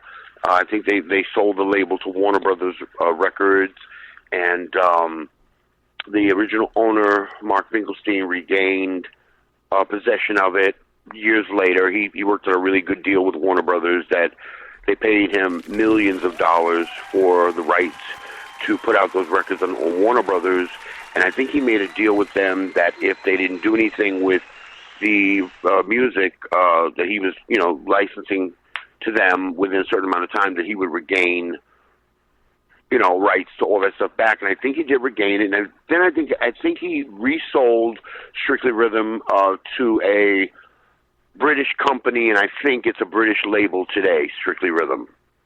Wow. Legendary label, though. I mean, everybody in dance music has recorded on Strictly Rhythm, from Barbara Tucker to Armand Van Helden to Little Louis Vega to India, Roger S. Like, everybody that's a major hitter in the dance community has put out records on Strictly Rhythm. If they haven't, they've lusted to do it, Right. Wow. Now, a lot of artists, they tend to, capture some of the things that they're going through during these periods of times in their life and kind of put it in their music. Do you feel like you've used this method when it came to producing your music? Well, I'm not. I don't consider myself the type of performer like say for example, a Janet Jackson. And let's say if Janet is going through, I'll give you a better example. That the singer that used to be the lead singer for that group, No Doubt, Gwen Stefani, right? Right. Okay, so right now she's going through a public divorce. Because her husband with a tranny, might I add, was a drag queen, wow. Marilyn, who was good friends with Boy George. Wow. Yeah, that's what happened. He lives for the bacon. But anyway, so now she does this record now called I Used to Love You, and it's that's about her breakup. So I never did anything like that where it was like, oh, I broke up with this guy, I can put it in my music. But I did, definitely, I would put into my music what I was going through as far as my club life, my friends, when I hung out, how we would read each other. And so I did that. Right. But I never, put anything like, Right. my mother and father got, Right. separated. I put that in my music. And then again, when you're doing dance music, it's really hard to put anything deep, a message or something you're going through that was really deep Right. or, hurtful or painful and because, you have to keep it up. You have to keep the energy up. You have to keep it somewhat sort of happy. Yeah. People want to party off of it in the club. Right. How did people react to Right. your music when you started releasing it? When I first started doing music, When you first started releasing your music, how did people react to your music at first? oh, it was great. I got a really good reaction. They would laugh, which was my main goal, to make people laugh. And again, it was something new, and it was fresh, and it was different. And they knew that if they wanted to hear more of that, or if they liked it, they had to come back to me. I was the only one doing it then. I think the person that followed me really closely started doing bitch tracks. And I think he only did one, was Moi Renee, the one that did Miss Honey. And he's not with us any longer. He had a really bad, actually, ending to his life. I think he got murdered. He was Jamaican, and anybody out there that knows about the Jamaican community, they're very anti-gay. And I think what happened was he was dating somebody, and I think that they murdered him in a hotel room, which is too bad because he was like a great entertainer, and he had like a little Grace Jones thing. He was very avant-garde, very edgy, and he followed me really, really closely. But I got great reactions, really good reactions, and I still do to this day. A lot of people might not know my name or how my face looks, but when you hear my voice on a record, it's me. Right. Yes, definitely. You know what I mean? You're like, oh, that guy. Wow. Who are your influences, during these times and growing up? Growing up, who are my influences? Well, okay. First of all, when it comes to comedy, I guess I got to start there. I know this for a fact. One of my first influences was Lucille Ball. For any of you young children out there, Google her.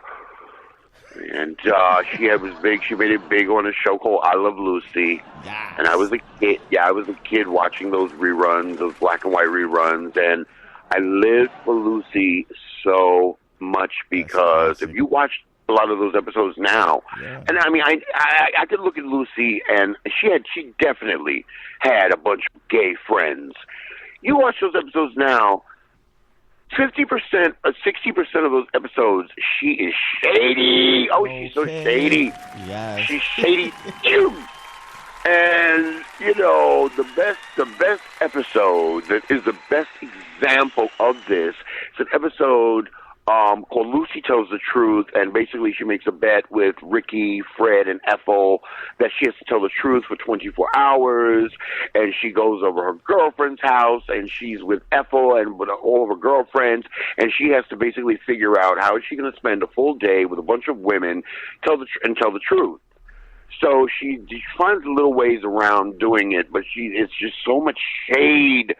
I mean, there's one part where, she has to tell the truth, and the girlfriend knocks on the door, and she has this horrible hat on with these ostrich eggs and these feathers, and she's like, oh, hi, Lucy, look at my new hat, and Lucy's there with her eyes covered, and she goes, yeah, take it off, let's play bridge. And then, the other girlfriends know that Lucy has to tell the truth, so they try to bait her into insulting this woman, and they're like, well, Lucy, what do you think of her new hat? And she's like, oh, yeah, well, that's a hat all right. And you're like, yeah, but what do you think of it? And she goes, well, That's the kind of head you wanted. You sure got a good one. You know, and it goes on and on and on and on. She's just so shady, and she was definitely one of my first inspirations in comedy and all that stuff, you know? Right. Carbonet's another one. Hilarious. Yes. I love anybody that is upbeat, you know, happy, makes me feel good, is an inspiration. You're an inspiration to me.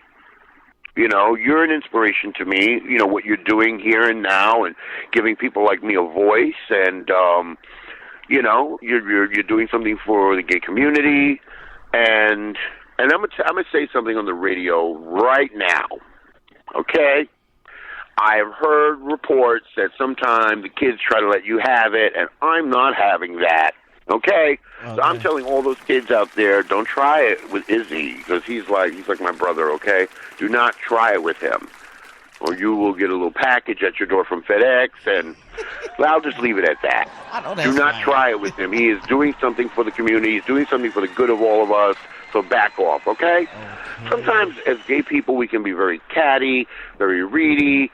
You know, I read and all that stuff for entertainment and for fun, but I try not to be really mean. I might use it sometimes as a defense mechanism, but sometimes I'm telling all the gay kids out there, some of the young ones, some of the old ones too, sometimes we can't take ourselves too seriously. Sometimes let's just take it down a little bit and just try to relax and just try to be cool. Yeah, it's called Wusa. You know what I mean? It's called Wusa. You know what I mean? Relax. It's not. Yeah, sometimes it's like, let's decompress. Yeah, defragmentize. You know, one of the things I wanted to talk to you about real quick before we jump on to the next subject, because I really want to go through this music, because I feel like there's a little history in this music that we need to, you know, put out there. You know, you know, because some of my favorite tracks, you know, were Turn It and Tyler Moore, Marion, Excuse Me. Of course, everyone loved If Madonna Calls. Of course, you know, we know where the I Love Lucy track comes from. You know, that was, you know, you were expressing your love. I sampled things from that episode that I mentioned in the I Love Lucy track. Yeah, you know, and then the Shady Bunch, you know, these are a lot of tracks that I play on this show, you know, since the beginning of the show, you know. And I thank you for that. Yes. Thank you very much. You're very welcome. And these are songs that, you know, I don't know about everybody else in our community, but, you know, these were our childhood songs, you know, and this was the song that kind of gave us leeway to express ourselves and let us be and have our community and have our way. We had our symbol now. We had a voice. We had a sound. We had our own, you know, and that's that's what I feel like, you know, you kind of done with your music, you know. Give us some of the background, you know, some history on some of these tracks, especially like Tyler Moore, She's Mary, you know, because Marsha P. Johnson was a very big person. She, you know, she participated in the whole Stonewall thingy. Right. You know, this song, how did this song come about? Well, okay, I had a friend that I met at a very pivotal time in my life. His name is Jarrell Black, and you might not know his name, but you definitely know his music. He went on to do Cunty, you know, with Kevin Aviance and a bunch of other records, and I met him right at the time when I was losing, you know, towards the end of the whole AIDS epidemic, when I was losing a lot of my childhood friends, and which left me feeling lonely. And I started working at Macy's department store on 34th Street, Herald Square in New York City, and that's where I met Jarrell. And he was, he still is really crazy, and he was very unique. Like myself, I was much more chill. You know, he was much more crazy and wild. And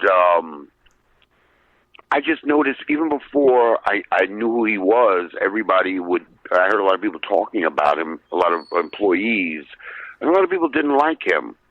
And then when I met him, I was like, well, I'm not going to like him either if nobody else likes him. And we started talking about music and records, and I was like, I like him.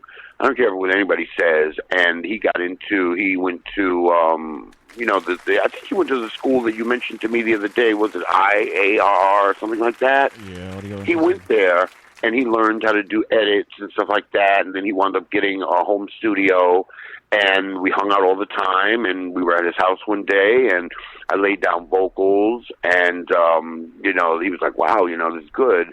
And he had a gift for just doing the funkiest beats that would turn me out. So, you know, when anybody brings me beats that I live for, it just takes over. And, you know, that's how we did Tyler Moore Mary.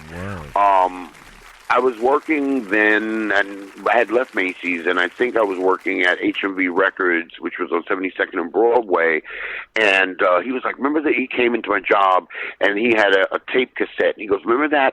Remember when you did those vocals, and you were talking about Mary Tyler Moore? And I was like, yeah. He goes, well, listen to this. And I put the cassette in, and that's when I heard the music behind it, and it was the whole, you know, Marsha, dream in color, looking very scary. She's here, she's there, get used to her. She's Tyler Moore, she's Mary. And then the beat kicked in, and it was like, Tyler Moore, she's Mary. She's Tyler Moore, she's Mary. I was like, oh, she's Mary, work! And he said, and that was it. And I did Tyler Moore Mary with him, and I did Turn It with him, you know?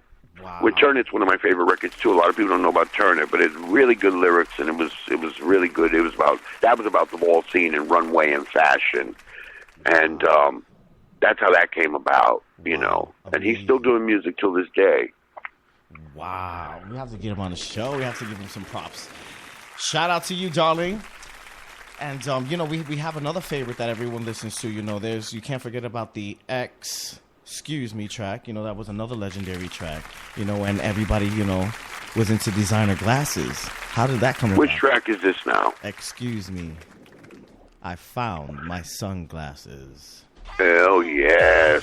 I'll tell you how that came about really quickly was, okay, basically 90% of records that I've done, it was like a lot of people that I knew from the garage and stuff like that wound up later on being DJs and producers and having studios. And when I reconnected with a lot of them in my teenage years while I was working at Vinyl Mania, you know, they were like, hey, let's do a record, you know, just like for fun. And that's how I started doing, you know, like working with Junior Vasquez. I knew Junior for years as a customer at Vinyl Mania Records. That's how I wound up working with him. Danny Tenaglia, when he was about 21, I was about like maybe 13. We used to hang out at this pool in Brooklyn called McCarrion Pool, and we reconnected, you know, later on. And so a lot of those records, but Excuse Me, Sunglasses was done with three producers, Jonathan Peters, DJ Jonathan Peters, and Razor and Guido. And I was doing a show at a club. I can't remember which club. Might have been Palladium or Limelight or something. And I took off my sunglasses, and I put them in the back of the stage. And after the show, when I went back to pick up my sunglasses, they were gone. And I was like, you know, this is really fucked. I mean, excuse my language, but this is really messed up. It's like, here I am performing for people, and they stole my, you know, my new Gucci glasses or my Gaultier glasses. And when I went to the studio with Jonathan and we were doing all of the acapellas, I incorporated that, you know. And it really took off. I wasn't even crazy about that record when we first did it. I was like, oh, it's not going to work. They're not going to like it. And it took off.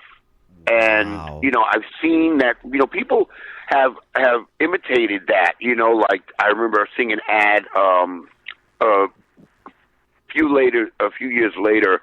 What was the ad? It was in the Daily News. On Sunday, they used to have the funnies. And I think it was a comic strip called The Lockhorns. And the legendary Lockhorns. They say it was something about, you know, I found my glasses, he stole my glasses.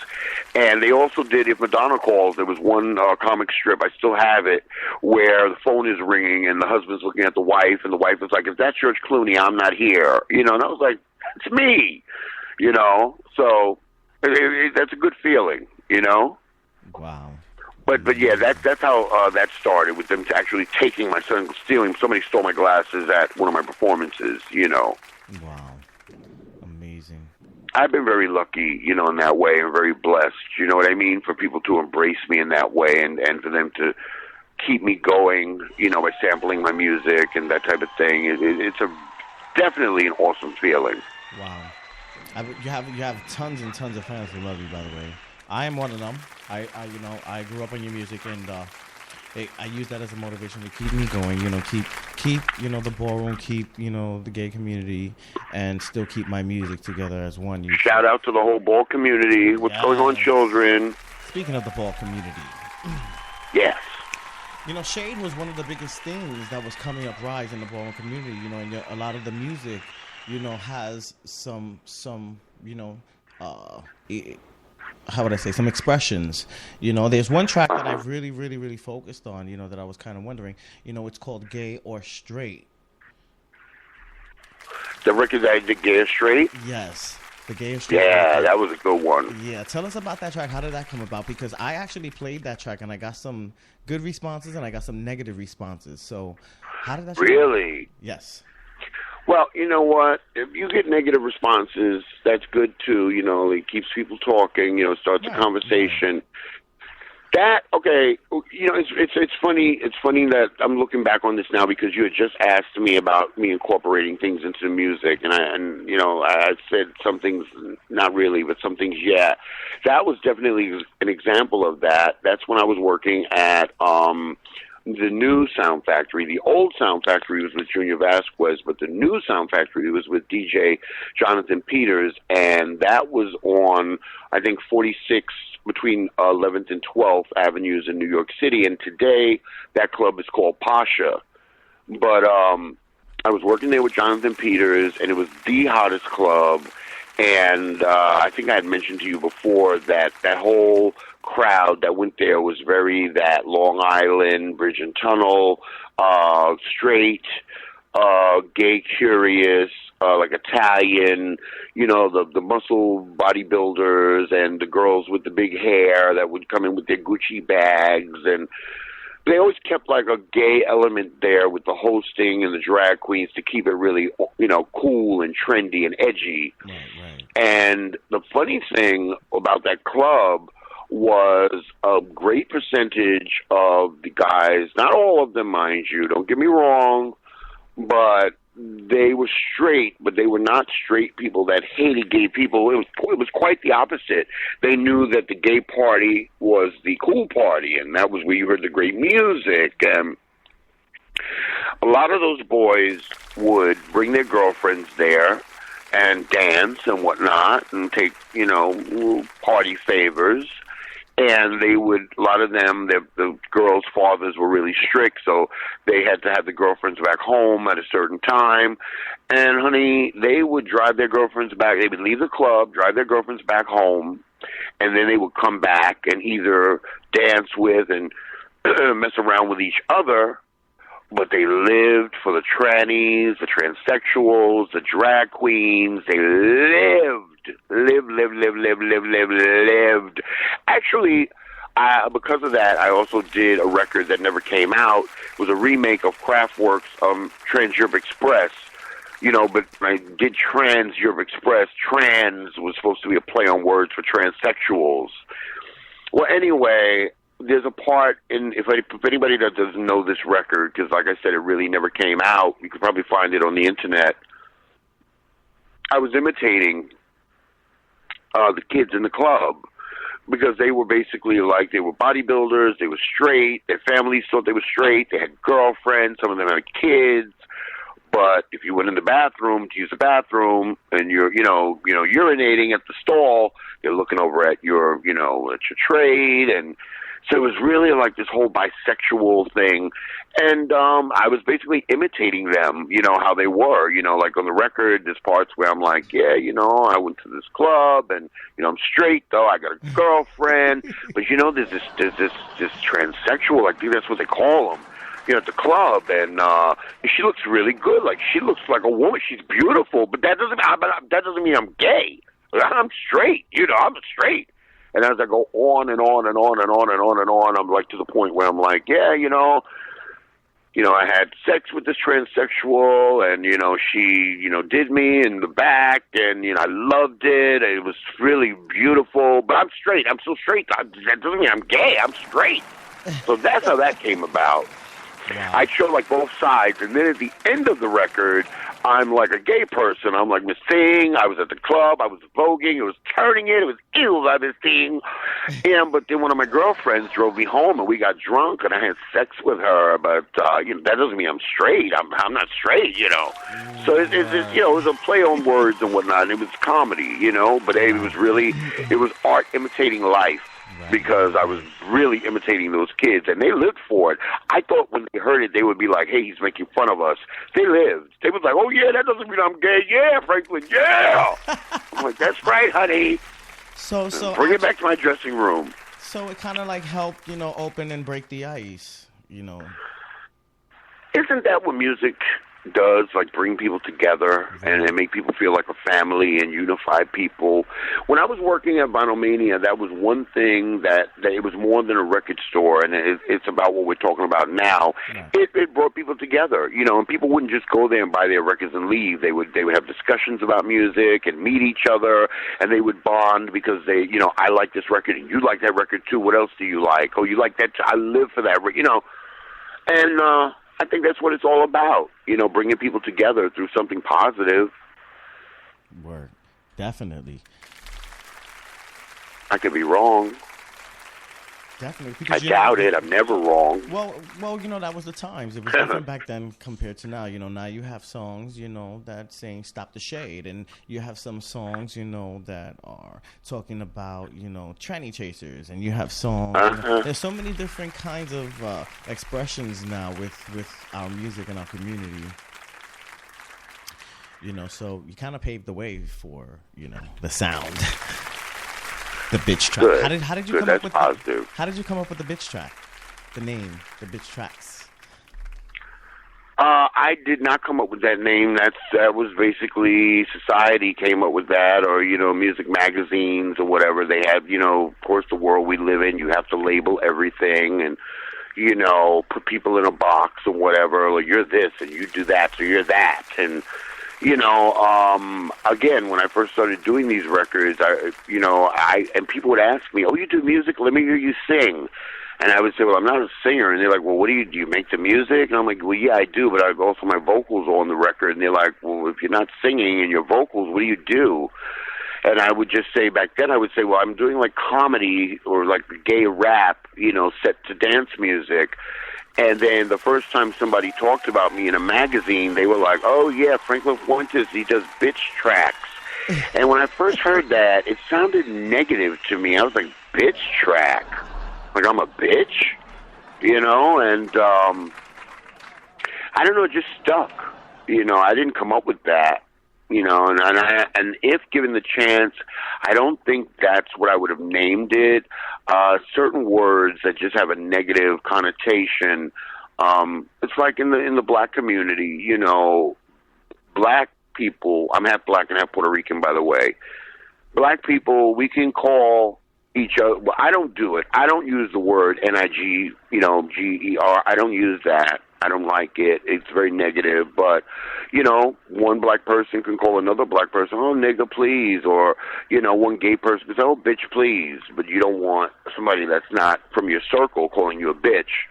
So if I could have named that genre, I wouldn't have named it that. But, hey, I didn't do it. I didn't name it. I think there was no name for what I was doing, so somebody else did it. But, All right. That's awesome, though. I'm glad it has a name. I'll put it that way. Now, I also have two more tracks that I wanted to talk about real quick before we go into the rest. I also I really live for the beat of the Robots and the Diss You, those and the Shady Bunch. Those tracks. How did you come up? Well, let's go to the Robots real quick because that was kind of interesting. It was around the time where technology and computer was coming up. The computer was out and it was seeming like it was taking over. The song that I did, "The Robots Are Coming," which wound up coming out on a label called Cult Records. I did that with a really good friend of mine, DJ Glenn Fisher. And Glenn, if, a lot of you kids might be too young, Glenn was a huge mega DJ on like all of the major radio stations, Z100, 92 KTU, and Glenn, like Junior Vasquez, started out doing the mix shows. Friday night, Saturday night, like if you're a kid and you're too young to go to a disco, they would have DJs doing mix shows, dance shows that would go from like 12 o'clock at night, Friday night, Saturday night, till like maybe 5 o'clock or 4 o'clock that morning on the radio, so you could party at home if you were too young to go out, or if you were too sick to go out or whatever, you could still hear the music. Right. And I met Glenn at working at Vinyl Mania Records, and we always threatened to do a record together, and he was like, let's do something now. And, I try to keep it fresh, even though I do bitch tracks. You and I were talking the other day about how there's all different types of bitch tracks and different ways you can do it. And that I wanted to do was like what I would call sort of a talking type of track, where I was talking with like a serious, deep voice, and I really wanted to do something that was talking about the future, something very futuristic. That I wanted to be more like sort of a takeoff or done in the style of the techno group Kraftwerk. And that's where that came from. And I just, in that record, I'm talking about the future and what it's going to consist of and how different it's going to be and how much better it's going to be. Wow. But actually, also, the first song I did with Danny Tenaglia, the only song I did with him was a song called March, I'll Take You There. And that was supposed to be done in a trilogy. It was supposed to be done in 3 parts. It was supposed to be a story that had a beginning, a middle, and an end. It was supposed to be 3 separate songs. And for whatever reason, we only did that one record together. And so when Glenn wanted to do a song, I had that written down, and that was supposed to be the second part to March, I'll Take You There. It was supposed to be the second part. And so I did it, and, got a good reaction. But I want to say something really quickly, speaking of that music.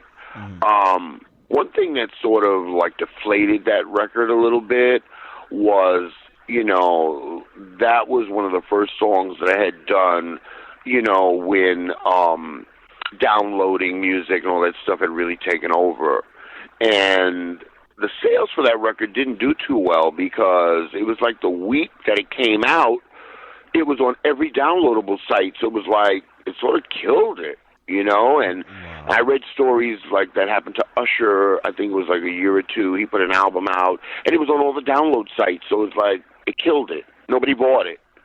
Wow. So I just wanted to let everybody out there know it's great to download things, and, I always say if it's free, it's me, and I used to tape songs off the radio too, but I think it's important that we have to still support music and buy it once in a while, because otherwise, what's going to happen? I mean, I do music, I make a lot of money, 90% of the money or whatever I make for my performances, but, you want people to buy your music as well and support you and support the music industry, otherwise it really could just go away. Wow. I mean, it's hard to think of it that way. I mean, there are people, I don't want to get too deep, but people out there like Beyonce, Justin Timberlake, and those type of kids, they have their, Michael Jackson, they were the type of entertainers, they make big money, they're on major record labels, but for people like me, I've been on major record labels, but for people that are putting out their own music and stuff, Beatport and iTunes and whatever, just keep in mind, you do love our music, you have to support us too, and this is how we pay our rent. This is our livelihood and stuff like that, and it really sucks when everybody is like taking it for free. Right. So just keep that in mind, everybody. Just once in a while, like you can download 7 of my records, but for free, but buy one of them. Wow, that's deep. That's a big issue. That's a very big issue. In the world today.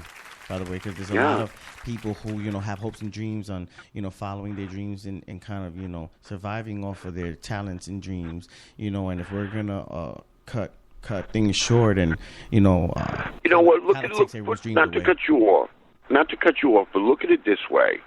Could you imagine, let's say if you're young and you have your first job, you're working at McDonald's, and you're trying to like buy a pair of sneakers or help your mom out with the rent, whatever, and you're working at McDonald's like 40 hours a week, like you're frying hamburgers, you're emptying garbage, you're dealing with crazy people.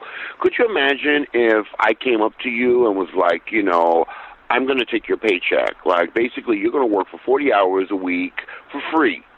You'd be like, get out of here. I'm not going to do that. Okay. And that's how it is, a lot of times, being a dance artist or being a musician, period, today when everybody is your music is so accessible for free.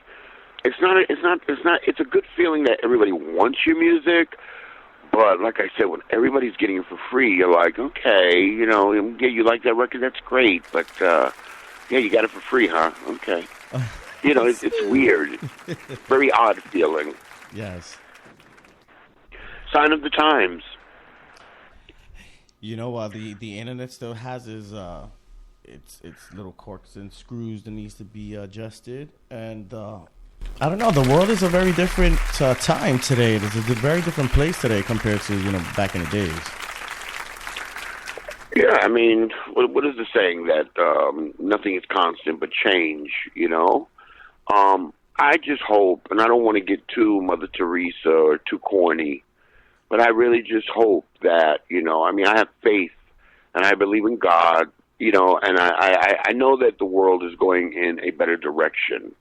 Even though we're dealing with like a lot of bad things in the news today, there's always going to be bad people in the world. But, I know that we're going in a better direction, and I'm so happy that, President Obama, has done so much for the gay community. He okayed, gay marriage. Now it's like every TV show you see has a gay character on it. The whole thing with Bruce Jenner getting a sex change, that opened the world up even more because of somebody that, is mainstream that everybody knows, and he became, a woman, and we're going in the right direction. And at the same time, I don't like to shove stuff down people's throats, but I think that we have been in the background for such a long time. I think the world is trying to play catch up, Oh, yes. We're going in the right direction now. We're not there yet, Definitely but we've done a lot. Check, please. It's a lot more that has to be done, but we're on the right path. That's right. We had a very interesting conversation, last night, and one of the things that I couldn't help to notice that there was a lot of negativity in our community that we had to overcome and kind of let go or deal with it in a certain way, just to get somewhere with this community. A couple of weeks ago, somebody had told me left me a comment on social media what gives me the qualifications to do this show, because they seem that I have not walked balls and I have not competed. But, I just want to ask like this. I want to ask this. For those who have been walking in the ballroom scene for over 20 and 30 and 40 years, what have you done for the ballroom? Let's give a little reverse psychology real quick. If you want to comment on my my ballroom scene radio chat, or you want to inbox me, feel free to talk, and share opinions and diverse a little bit. But of course, it's not a shade thing. Of course not. We're too grown for that. But definitely, there's a lot of things that we had in common, dealing with our lives in this community. Something. Like I said earlier, there's always going to be, bad people in the world. I think the whole negative connotation on the whole gay lifestyle comes from fear, and it comes from ignorance. People are afraid of things that they don't understand, or things that are new, or things that are different. And it's funny because, in our community, that's what makes you stand out, being new and different, and, even being strange, But you're right, I just think, like, for example, a lot of and please don't hate me for saying this, but in the straight, Afro, American community, it's a lot of negativity with gay people.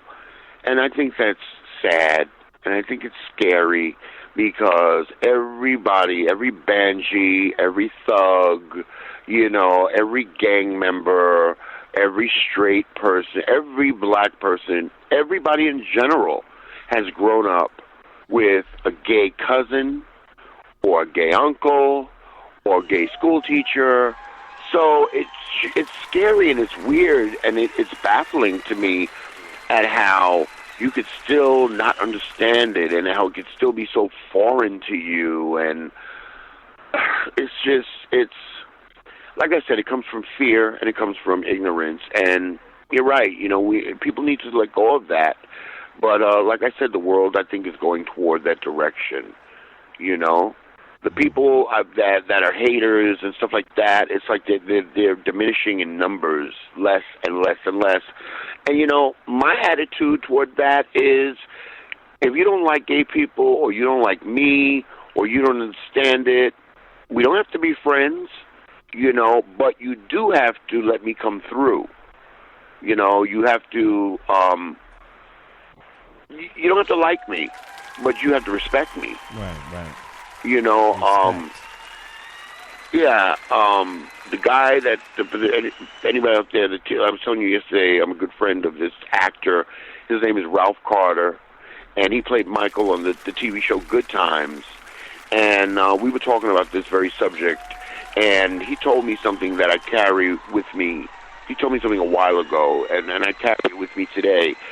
I was feeling sort of down about myself, and he was telling me, he said, you know what? My middle name is Mondello, so he calls me Mondello. He said, you know what, Mondello? Regardless how you feel, and people might not like you or understand you or whatever, like, you've earned your place in this world. You're supposed to be here too. Yes.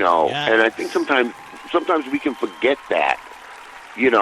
Just because you're the kid in school, maybe your parents are on welfare, you don't have money to buy the hottest clothes or the FUBU or whatever is out today, the newest $400 sneakers, or you don't have the new watch or the new book bag, whatever, you still have earned a place in this world and you're supposed to be here.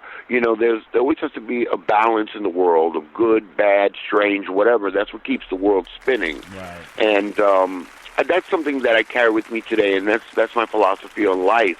When I was in the club scene, I met so many different types of people, and you could sit down in a club and talk to somebody who's a Wall Street banker who makes over $1 million a year, but then you turn to your right, and there's somebody that could be like a transsexual that maybe is prostituting to get money to pay for her sex change surgery, and you know what? I noticed we're all just people. You know what I mean? So that's my mindset, to have like a broad mindset and just to try to like everybody and find the good in everybody. And I think if everybody did that, we'd be in a better place. Right. Real quick, I want to give a great big shout out to Wendell LaBelle, who's tuning in tonight to BallingTeamRadio.com, the hottest station on the Internet Nation. He says that Renee was hung in his apartment around the corner from him in Brooklyn. That's so sad, Again, we have so much negativity going on right now. Could it be that we're in the spotlight? Could it be because of, shows like Jerry Springer, Maury, stuff that exposed, the underground life? Could it be? What could it be? How do you feel about all these trans murders and all these murderings that's happening in the gay community today? Well, I hate it, obviously. And again, it's scary, and I'm not saying that it's right at all. Of course, I wouldn't say that. But sometimes, just like with the AIDS epidemic, sometimes blood has to be shed for change to be made. And like, for example, a lot of young people in the trans community that have been murdered, I'm hoping that their names will never be forgotten. And I hope that their deaths will not be in vain. And I hope because of their murders, something positive will come out of it, and there will be a change. I will say this though. Growing up, and even today, when I know people in the trans community, 90% of them are very responsible, and they are not the type to meet, say, for example, some like a straight man, and they'll try to trick them. Oh, I'm a woman and whatever, and then when they get down to having sex and the straight person sees who they really are, they become enraged and they might hurt them or they might want to kill them. And I just would like to say that if you are, thinking about, becoming a transsexual, whatever, please keep in your mind to be honest with everybody about who you are. And I think that has a lot to do with, that would definitely diminish the number of deaths and stuff like that. But now that you brought that up, I just wanted to mention something. For the last 20 years or so, I had an apartment, a duplex apartment, a beautiful apartment in Harlem, New York. And the energy there was very negative because that was a heavy, Jamaican and black, community, and they could be very negative to gay people. When I was leaving that neighborhood, there was this young trans girl, boy turned into girl, and nobody knew that she was a trans. I could look at her and I could tell.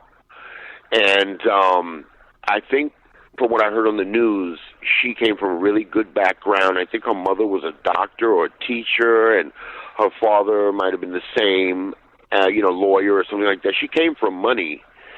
And I was so sad to find out as soon as I left that neighborhood, I saw it on the news, and what had happened was she went down to BBQ's restaurant with some of her real girls, women that were born women.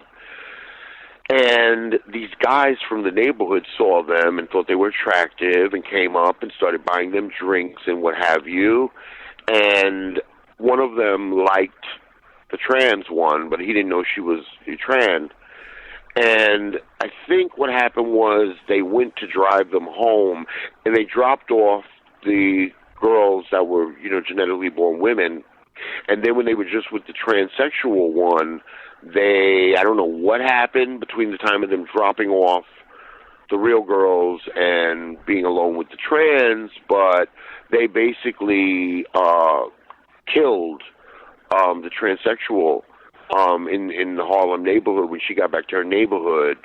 And what was so sad and it angers me was that the transsexual was running into the neighborhood police station, and she didn't make it in the police station, but she got killed right in the doorway of the police station. They killed her. I don't know if they stabbed her, if they beat her to death, but this happened right in the doorway of the police station.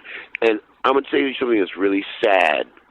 The whole police station, the front of it is all glass, and the desks for all the cops are right there in plain view. As soon as you walk past and look through the glass, you see all the cops. So why didn't anybody help her? Why was she killed like that so horribly, right in the doorway of the police station that's made out of all glass? I'm not saying anything, I'm not saying anything unlawful happened on the police's part, but you're going to tell me, nobody saw this going on?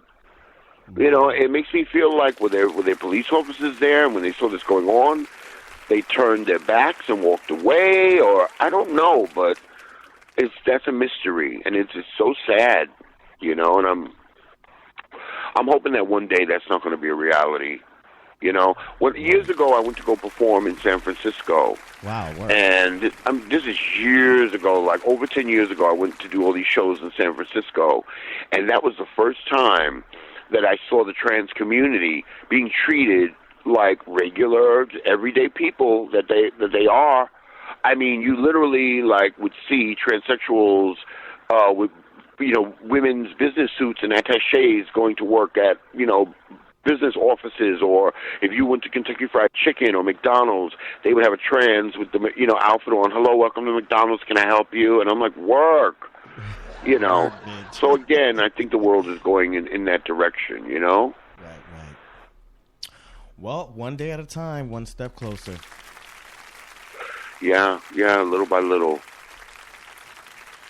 So, how do you have any new projects, any new things you're getting ready to come into? Anything planned for the future?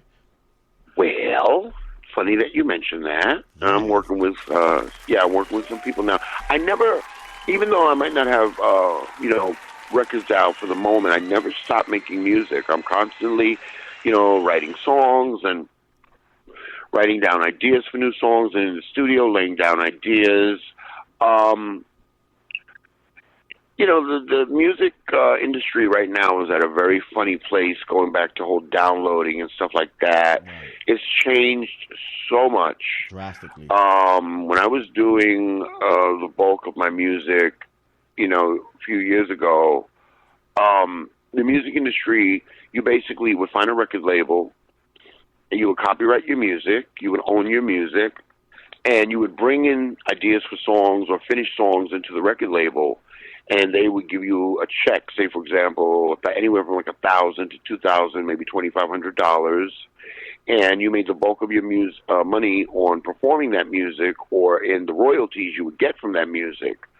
Well, nowadays, I'm being courted by certain record labels. I won't mention any names, but the responses that I get, just recently I had like a 2-month-long meeting on phones and on internet with a certain record label. And towards the end, when we started really talking about money, what my phone, but I'm not going to get it. Right. It's Madonna. I will not get that. So when I got to the end of these meetings and we talked about money, like what I was going to get out of it, the responses that I got were crazy. Like, oh, well, you're not going to get much. What we want you to do is sign over your rights to us, and we'll get your money from the record sales, and we'll distribute it to you. And I'm like, why would I sign over my rights to you to redistribute my own money back to me? So, I'm looking for the right record label and stuff like that. But I'm definitely working on some new stuff that'll be out soon. She was trying to give you coupons for your own money? That was shady. I'm telling you, it's like, it's crazy. I remember one time, this is a while ago, it was a TV show, it was a talk show called Jenny Jones Show. The producers for that show contacted me, and they wanted me to submit songs for a theme song for the Jenny Jones Show. Wow. And again, when we got to the end of the negotiations, and they were like, "Oh, well, we're not going to pay you," and I'm like, "Oh, well, I'll get credit, though my name will be in the credits when the show credits." "Oh no, we're not going to advertise who you are," and it's like, well, why would I do something for you for free?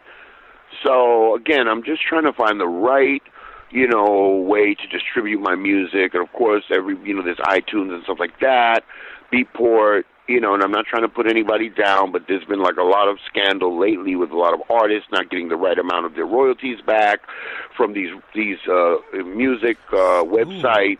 Wow. I'm the main same thing. So.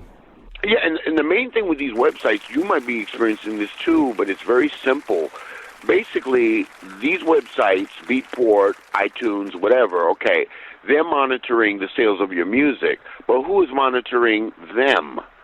You understand? So it's like you could sell 1,000 copies of downloads of a song, but they could tell you only sold 500, and it's like, well, if nobody's monitoring them, how do you know that you're getting the proper amount of royalties back? So, and this is the problem with the industry. But then again, the industry's always been hustled and watered down and milked. You know what I mean? Like, like I said before, if you're not Beyonce or Justin Timberlake, it's really hard to become rich in the music industry. Thank God I've had several number one songs, so I still get good royalty checks. But you also have these social media sites and these other third party websites that they're agreed to, and they sponsor these companies, and then you put your music out, and then you have these very artists that are rich, going around the internet and watching what us independent artists are doing, and then they steal the idea and put it out and make the money. Now, I know that you're an innovator when it comes to music, you know, and you give a lot of advice to artists and people when it comes to this music industry. I know you have some experience yourself, am I correct? Yeah, definitely. Wow. Well, what I have to say about that, some advice. I wish I had somebody to tell me this when I first started out, but people, it is so important to copyright your music. You know, it's not hard to do.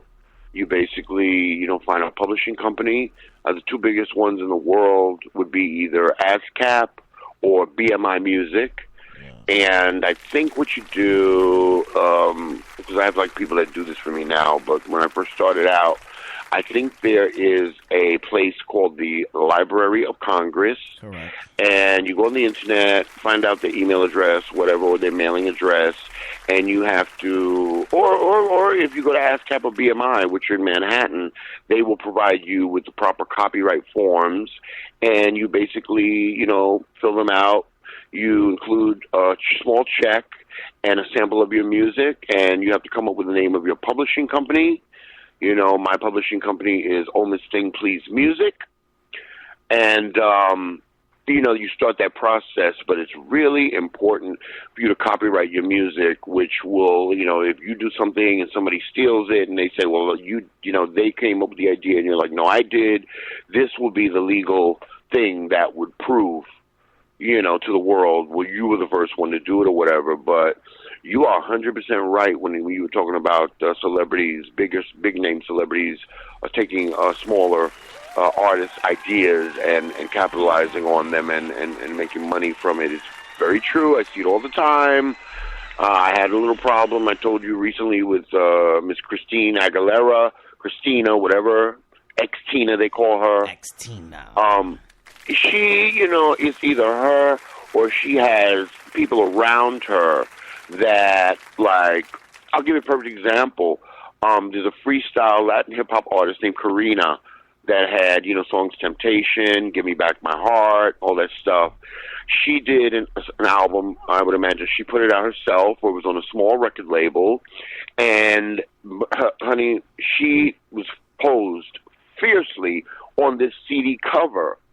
And like a week later, Madonna, I believe it was Madonna, basically, I mean, you could put the pictures side by side, and she stole that idea, or a photographer stole it and told her to pose that way or whatever. But it was such a weird picture of Karina that when you saw Madonna dressed and posed the same way, no way it was a coincidence. No way. Wow. And it was not Christina Aguilera's. If you're out there, Christina, I'm talking to you. I am calling you out. I'm sure you're a very nice person, but catch this. It was not her last album. It was the album before it. If you take, I did a CD a few years ago. If you take that CD cover and you put it next to Christina Aguilera's, she stole the idea. The photograph, actually mine was an illustration. But if you put them side by side, it's like, come on, girl. And it's funny, too, because a friend of mine left Facebook, and they had a really big Facebook group called Diana Rossaholics for Diana Ross fans, and she begged me to take it over, and I did, and I still keep it going till this day. You can find it on Facebook. But one thing that we talk about all the time is how, and I'm going to call out people's names, Miss Beyonce, her sister Solange. There are so many artists that steal from Diana Ross, her style, her fashion, her look. And it's funny. It's like I did a thing on Facebook where I took certain celebrities of today, their photos, and put them next to photos of Diana Ross, like iconic pictures.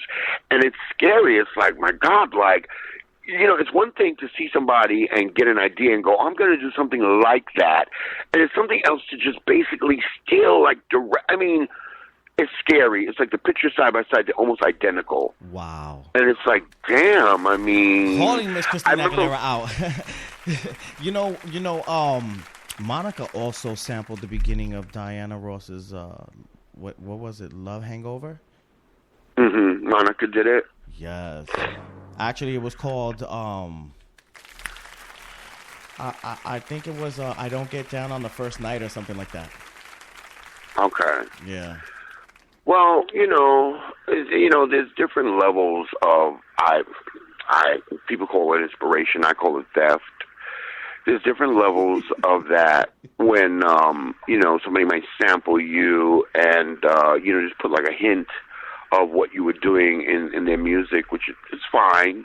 There's sampling laws. Sometimes when they go over that line, they have to pay you because they've used more than they should have. But I heard a record the other day. It's a new guy. I don't know his name, but I think it was a song. I think the name of the group was Brownstone, which was on Michael Jackson's label. That song, "If You Love Me, Do It. If You Say It." And this guy, I think the name of the song is called "Say It." And it's like he basically just took the whole instrumental with the girl's background vocals and did a song out of it. And it's like, okay, that's not, you know what I mean? Wow. It's one thing if you sample or take an idea or you're inspired by it, but he basically stole the song. Right. And I don't know, a lot of people that do this, until it is done to you, you don't really know what it feels like or the depth of it. Yeah. I have worked on a couple of remixes myself, but I didn't. To me, it was, these are some of my inspirations and some of my artists that I always wanted to, honor them. So that was my own little special way of, kind of honoring them and, showing them, what their music has inspired me with and what I've done, with what they've showed me. Well, okay, can I ask you a question, Izzy? Go ahead, shoot. Okay, all right.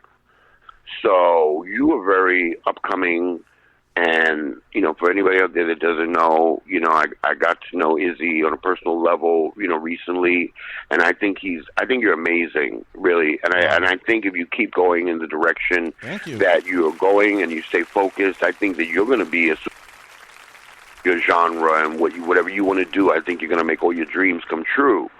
But you are an upcoming and an artist, recording artist.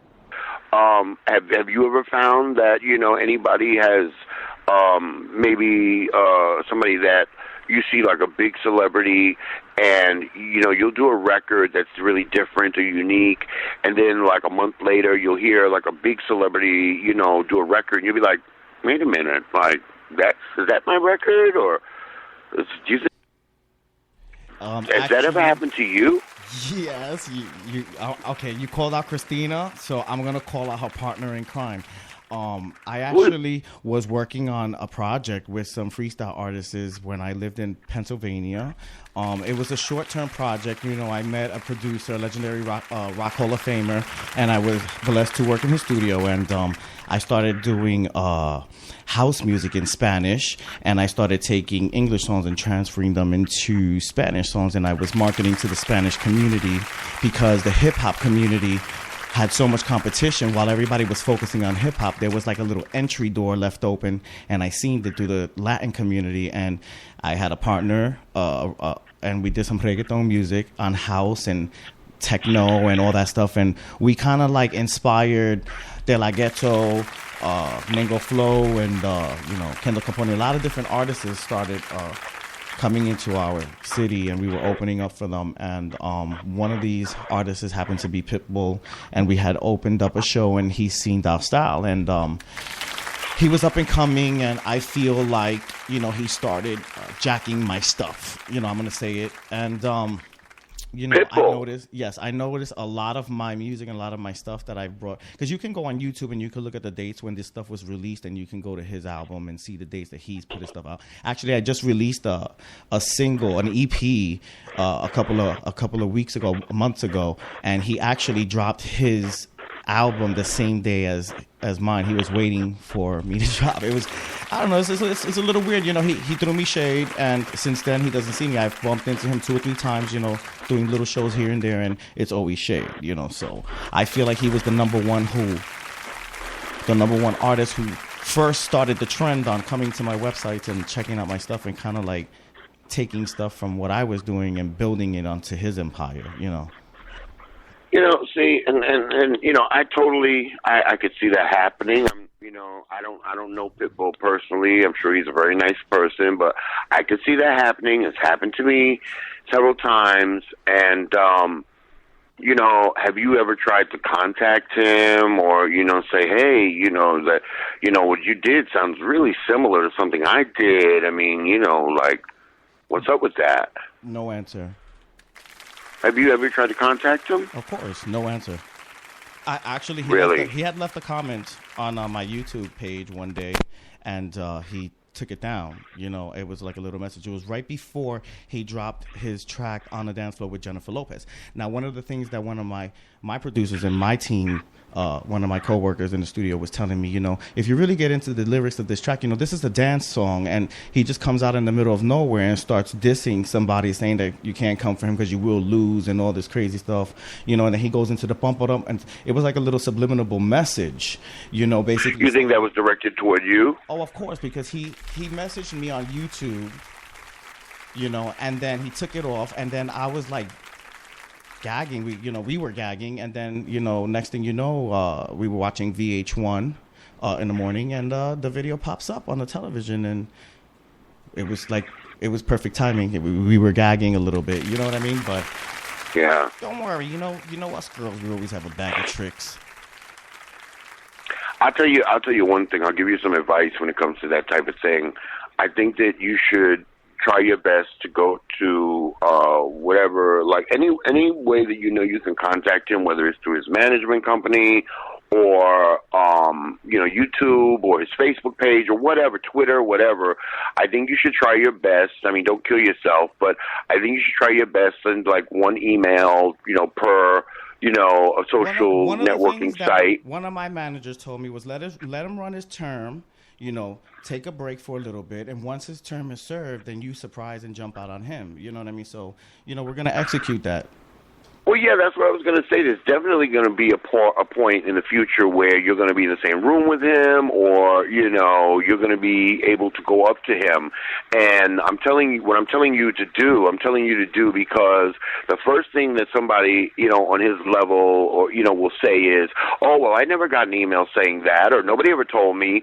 So you try your best to send one to his management company, send one to him, whatever. That way, when you do get face to face with him and you say, listen, my name is da-da-da, I did this song, I contacted you about it, da-da-da, you don't want him to be like, oh, well, I never got an email, or da-da-da, you know what I mean? Because most of these people do, oversee their social networking sites and stuff like that, and there definitely is going to be a time when you're going to be able to, confront him about it, and when you do it, you want to be mature about it, you don't want it to escalate into a fight, you don't want him, of course, you come to somebody with this type of situation, they're going to be on the defensive and stuff like that. So it's going to happen. So what I would do if I were you is I would be thinking, well, when I do get face-to-face with him, what am I going to say and how am I going to execute it?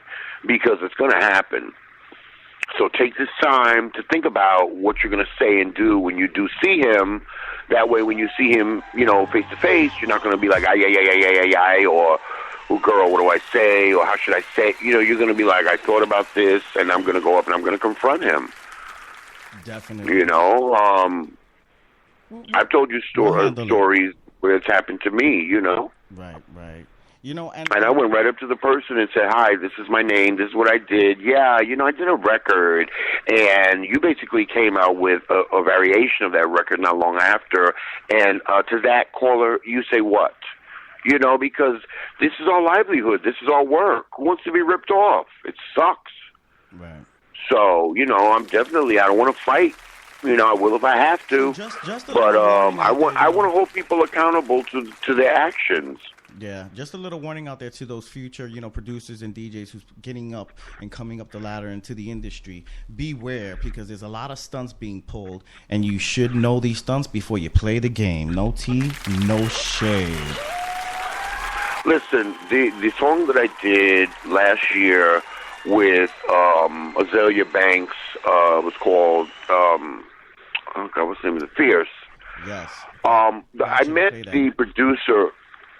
I met the producer of that record on Facebook, and he's really big in Europe. He calls himself Drums of Death.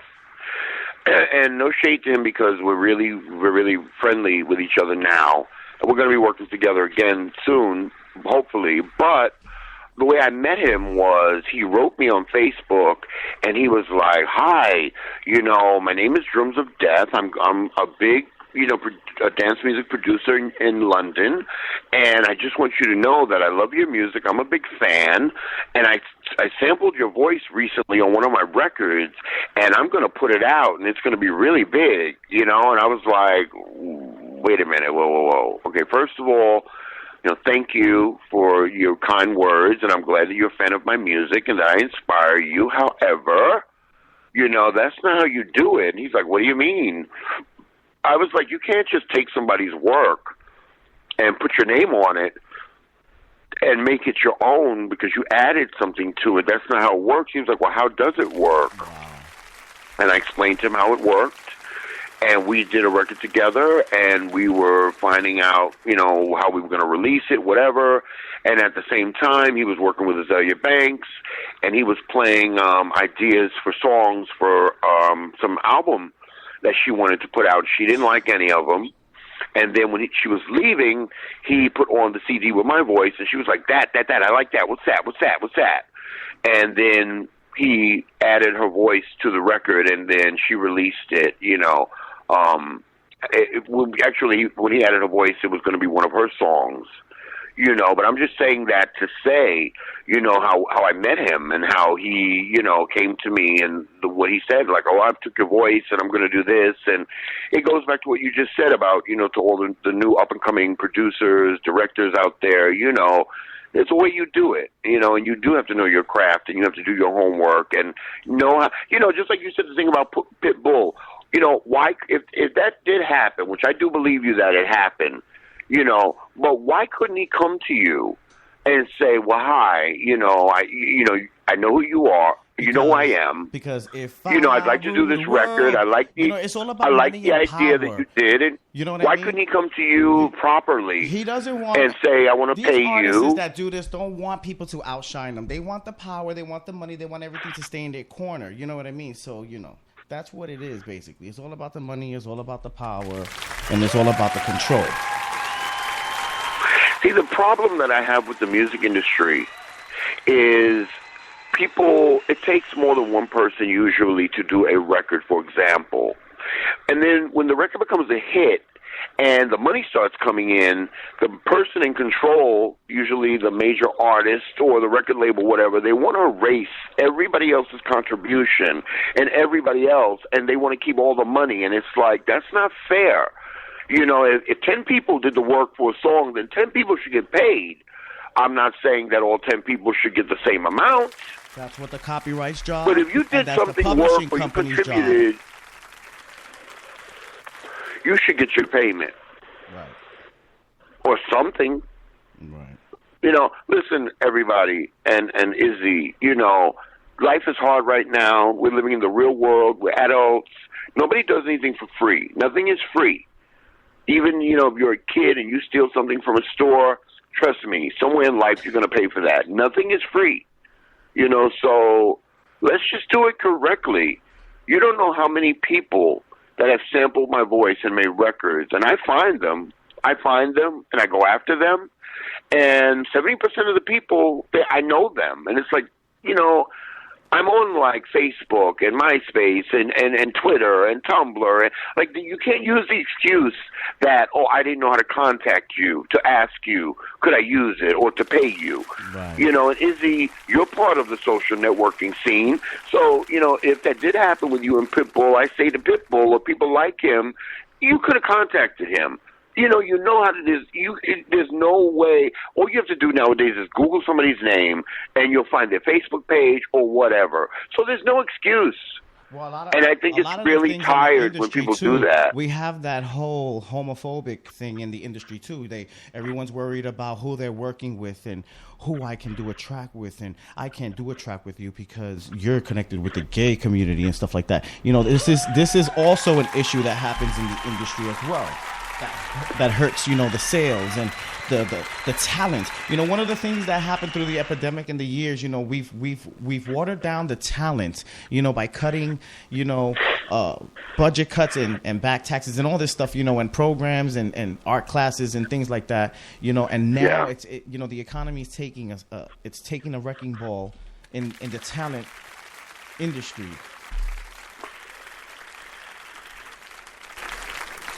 I don't have all the answers, but I do hear what you're saying, and I do agree with it.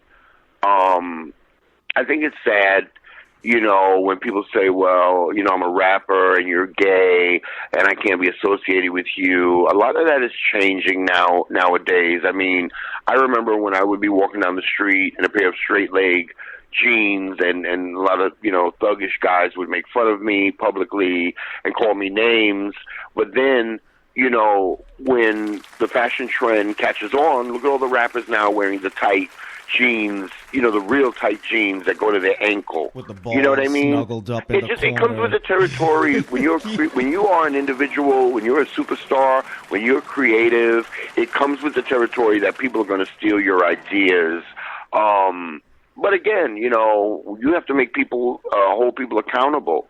And I just never understand when people do take from other people. Why can't they contact them through the proper channels and do it the proper way? But I don't know. Maybe the internet has something to do with that too. Because let's say for example, if I did a song and Jay-Z wanted to work with me, nobody would know who I am. But now because of the internet, they can Google me or look at my page and say, well, he's gay and this and that, whatever. So maybe that can hurt in a way too. Not saying that it's right for people not wanting to work with somebody because they're gay or whatever. You know what I mean? I don't know. I look at people like Michael Jackson that, he was working with this one guy. I think the guy was funding him for some project or whatever, and then it came out later on that the guy was like a major porn star, But Michael Jackson, he needed to put out his work, or he admired the guy's creativity, so it didn't faze him. He worked with the person because it was all about the work, Definitely. So I don't have all the answers, but it's really sad when that happens. Right. Well, I just think that people should be given their if nothing else, give people their proper credit. Jennifer Lopez, God love her. I'm sure she's a nice person. Her whole thing is J-Lo. I'm J-Lo, and they've asked her, where did you come with the name J-Lo? Oh, well, I came up with it. Or sometimes she'll say Puffy did it. And recently I was reading a rap magazine, and this guy was saying how he used to hang out with a lot of famous people, Jennifer Lopez, whatever. And he was like, I actually gave her the name J-Lo. And the interviewer went into it more, and basically he told a story about how he was at Puffy's house, and Jennifer Lopez came there, and he introduced her, and he was like, oh, Jennifer Lopez, and he was like coming up with nicknames, and he was like, yeah, J-Lo, and I believe him. The way he told the story, in so much detail, I do believe that he's the one that dubbed her J-Lo, but to hear interviews with her and whatever, she's never mentioned that. Right. And I don't understand how that can hurt anybody if to give somebody the proper credit, no matter how big or small. I always try to do that. Right.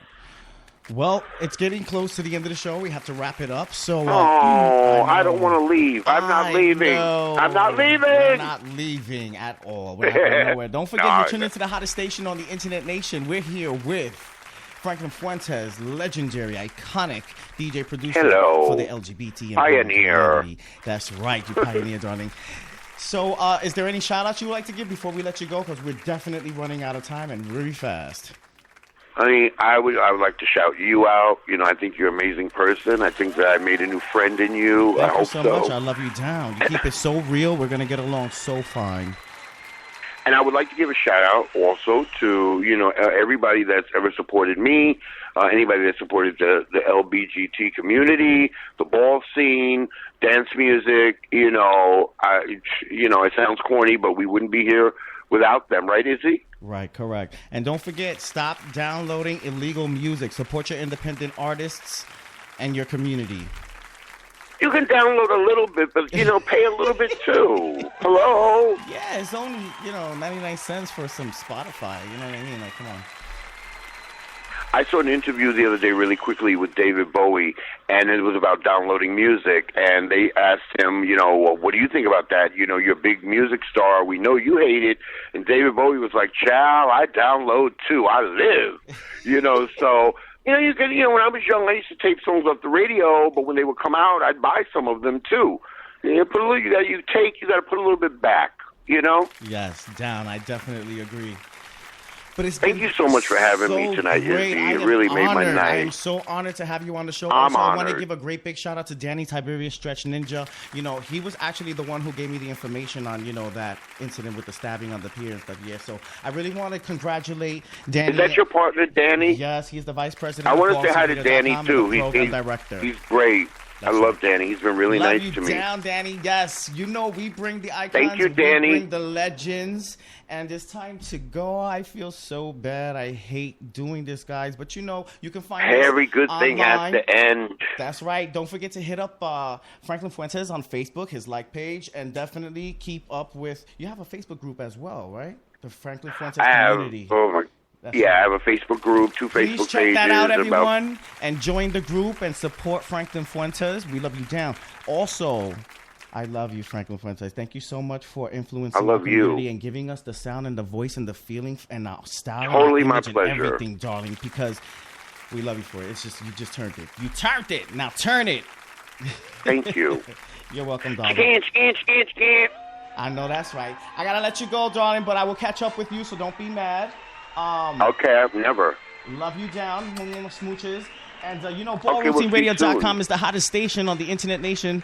And it's your boy Izzy Stars once again. And that was the iconic, pioneering DJ, producer, Franklin Fuentes. Good night, everybody. Thank you. Good night. We love you down. Okay, speak to you soon. Bye-bye, right. Izzy. Bye. Have a good night. The one and only, the legendary House of Stars.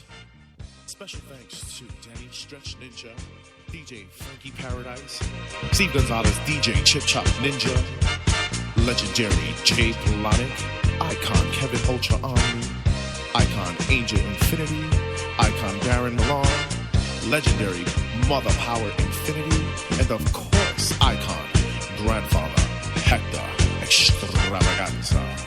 Tune in every week at 9 p.m. for the hottest station on the Internet Nation, ballroomsceneradio.com.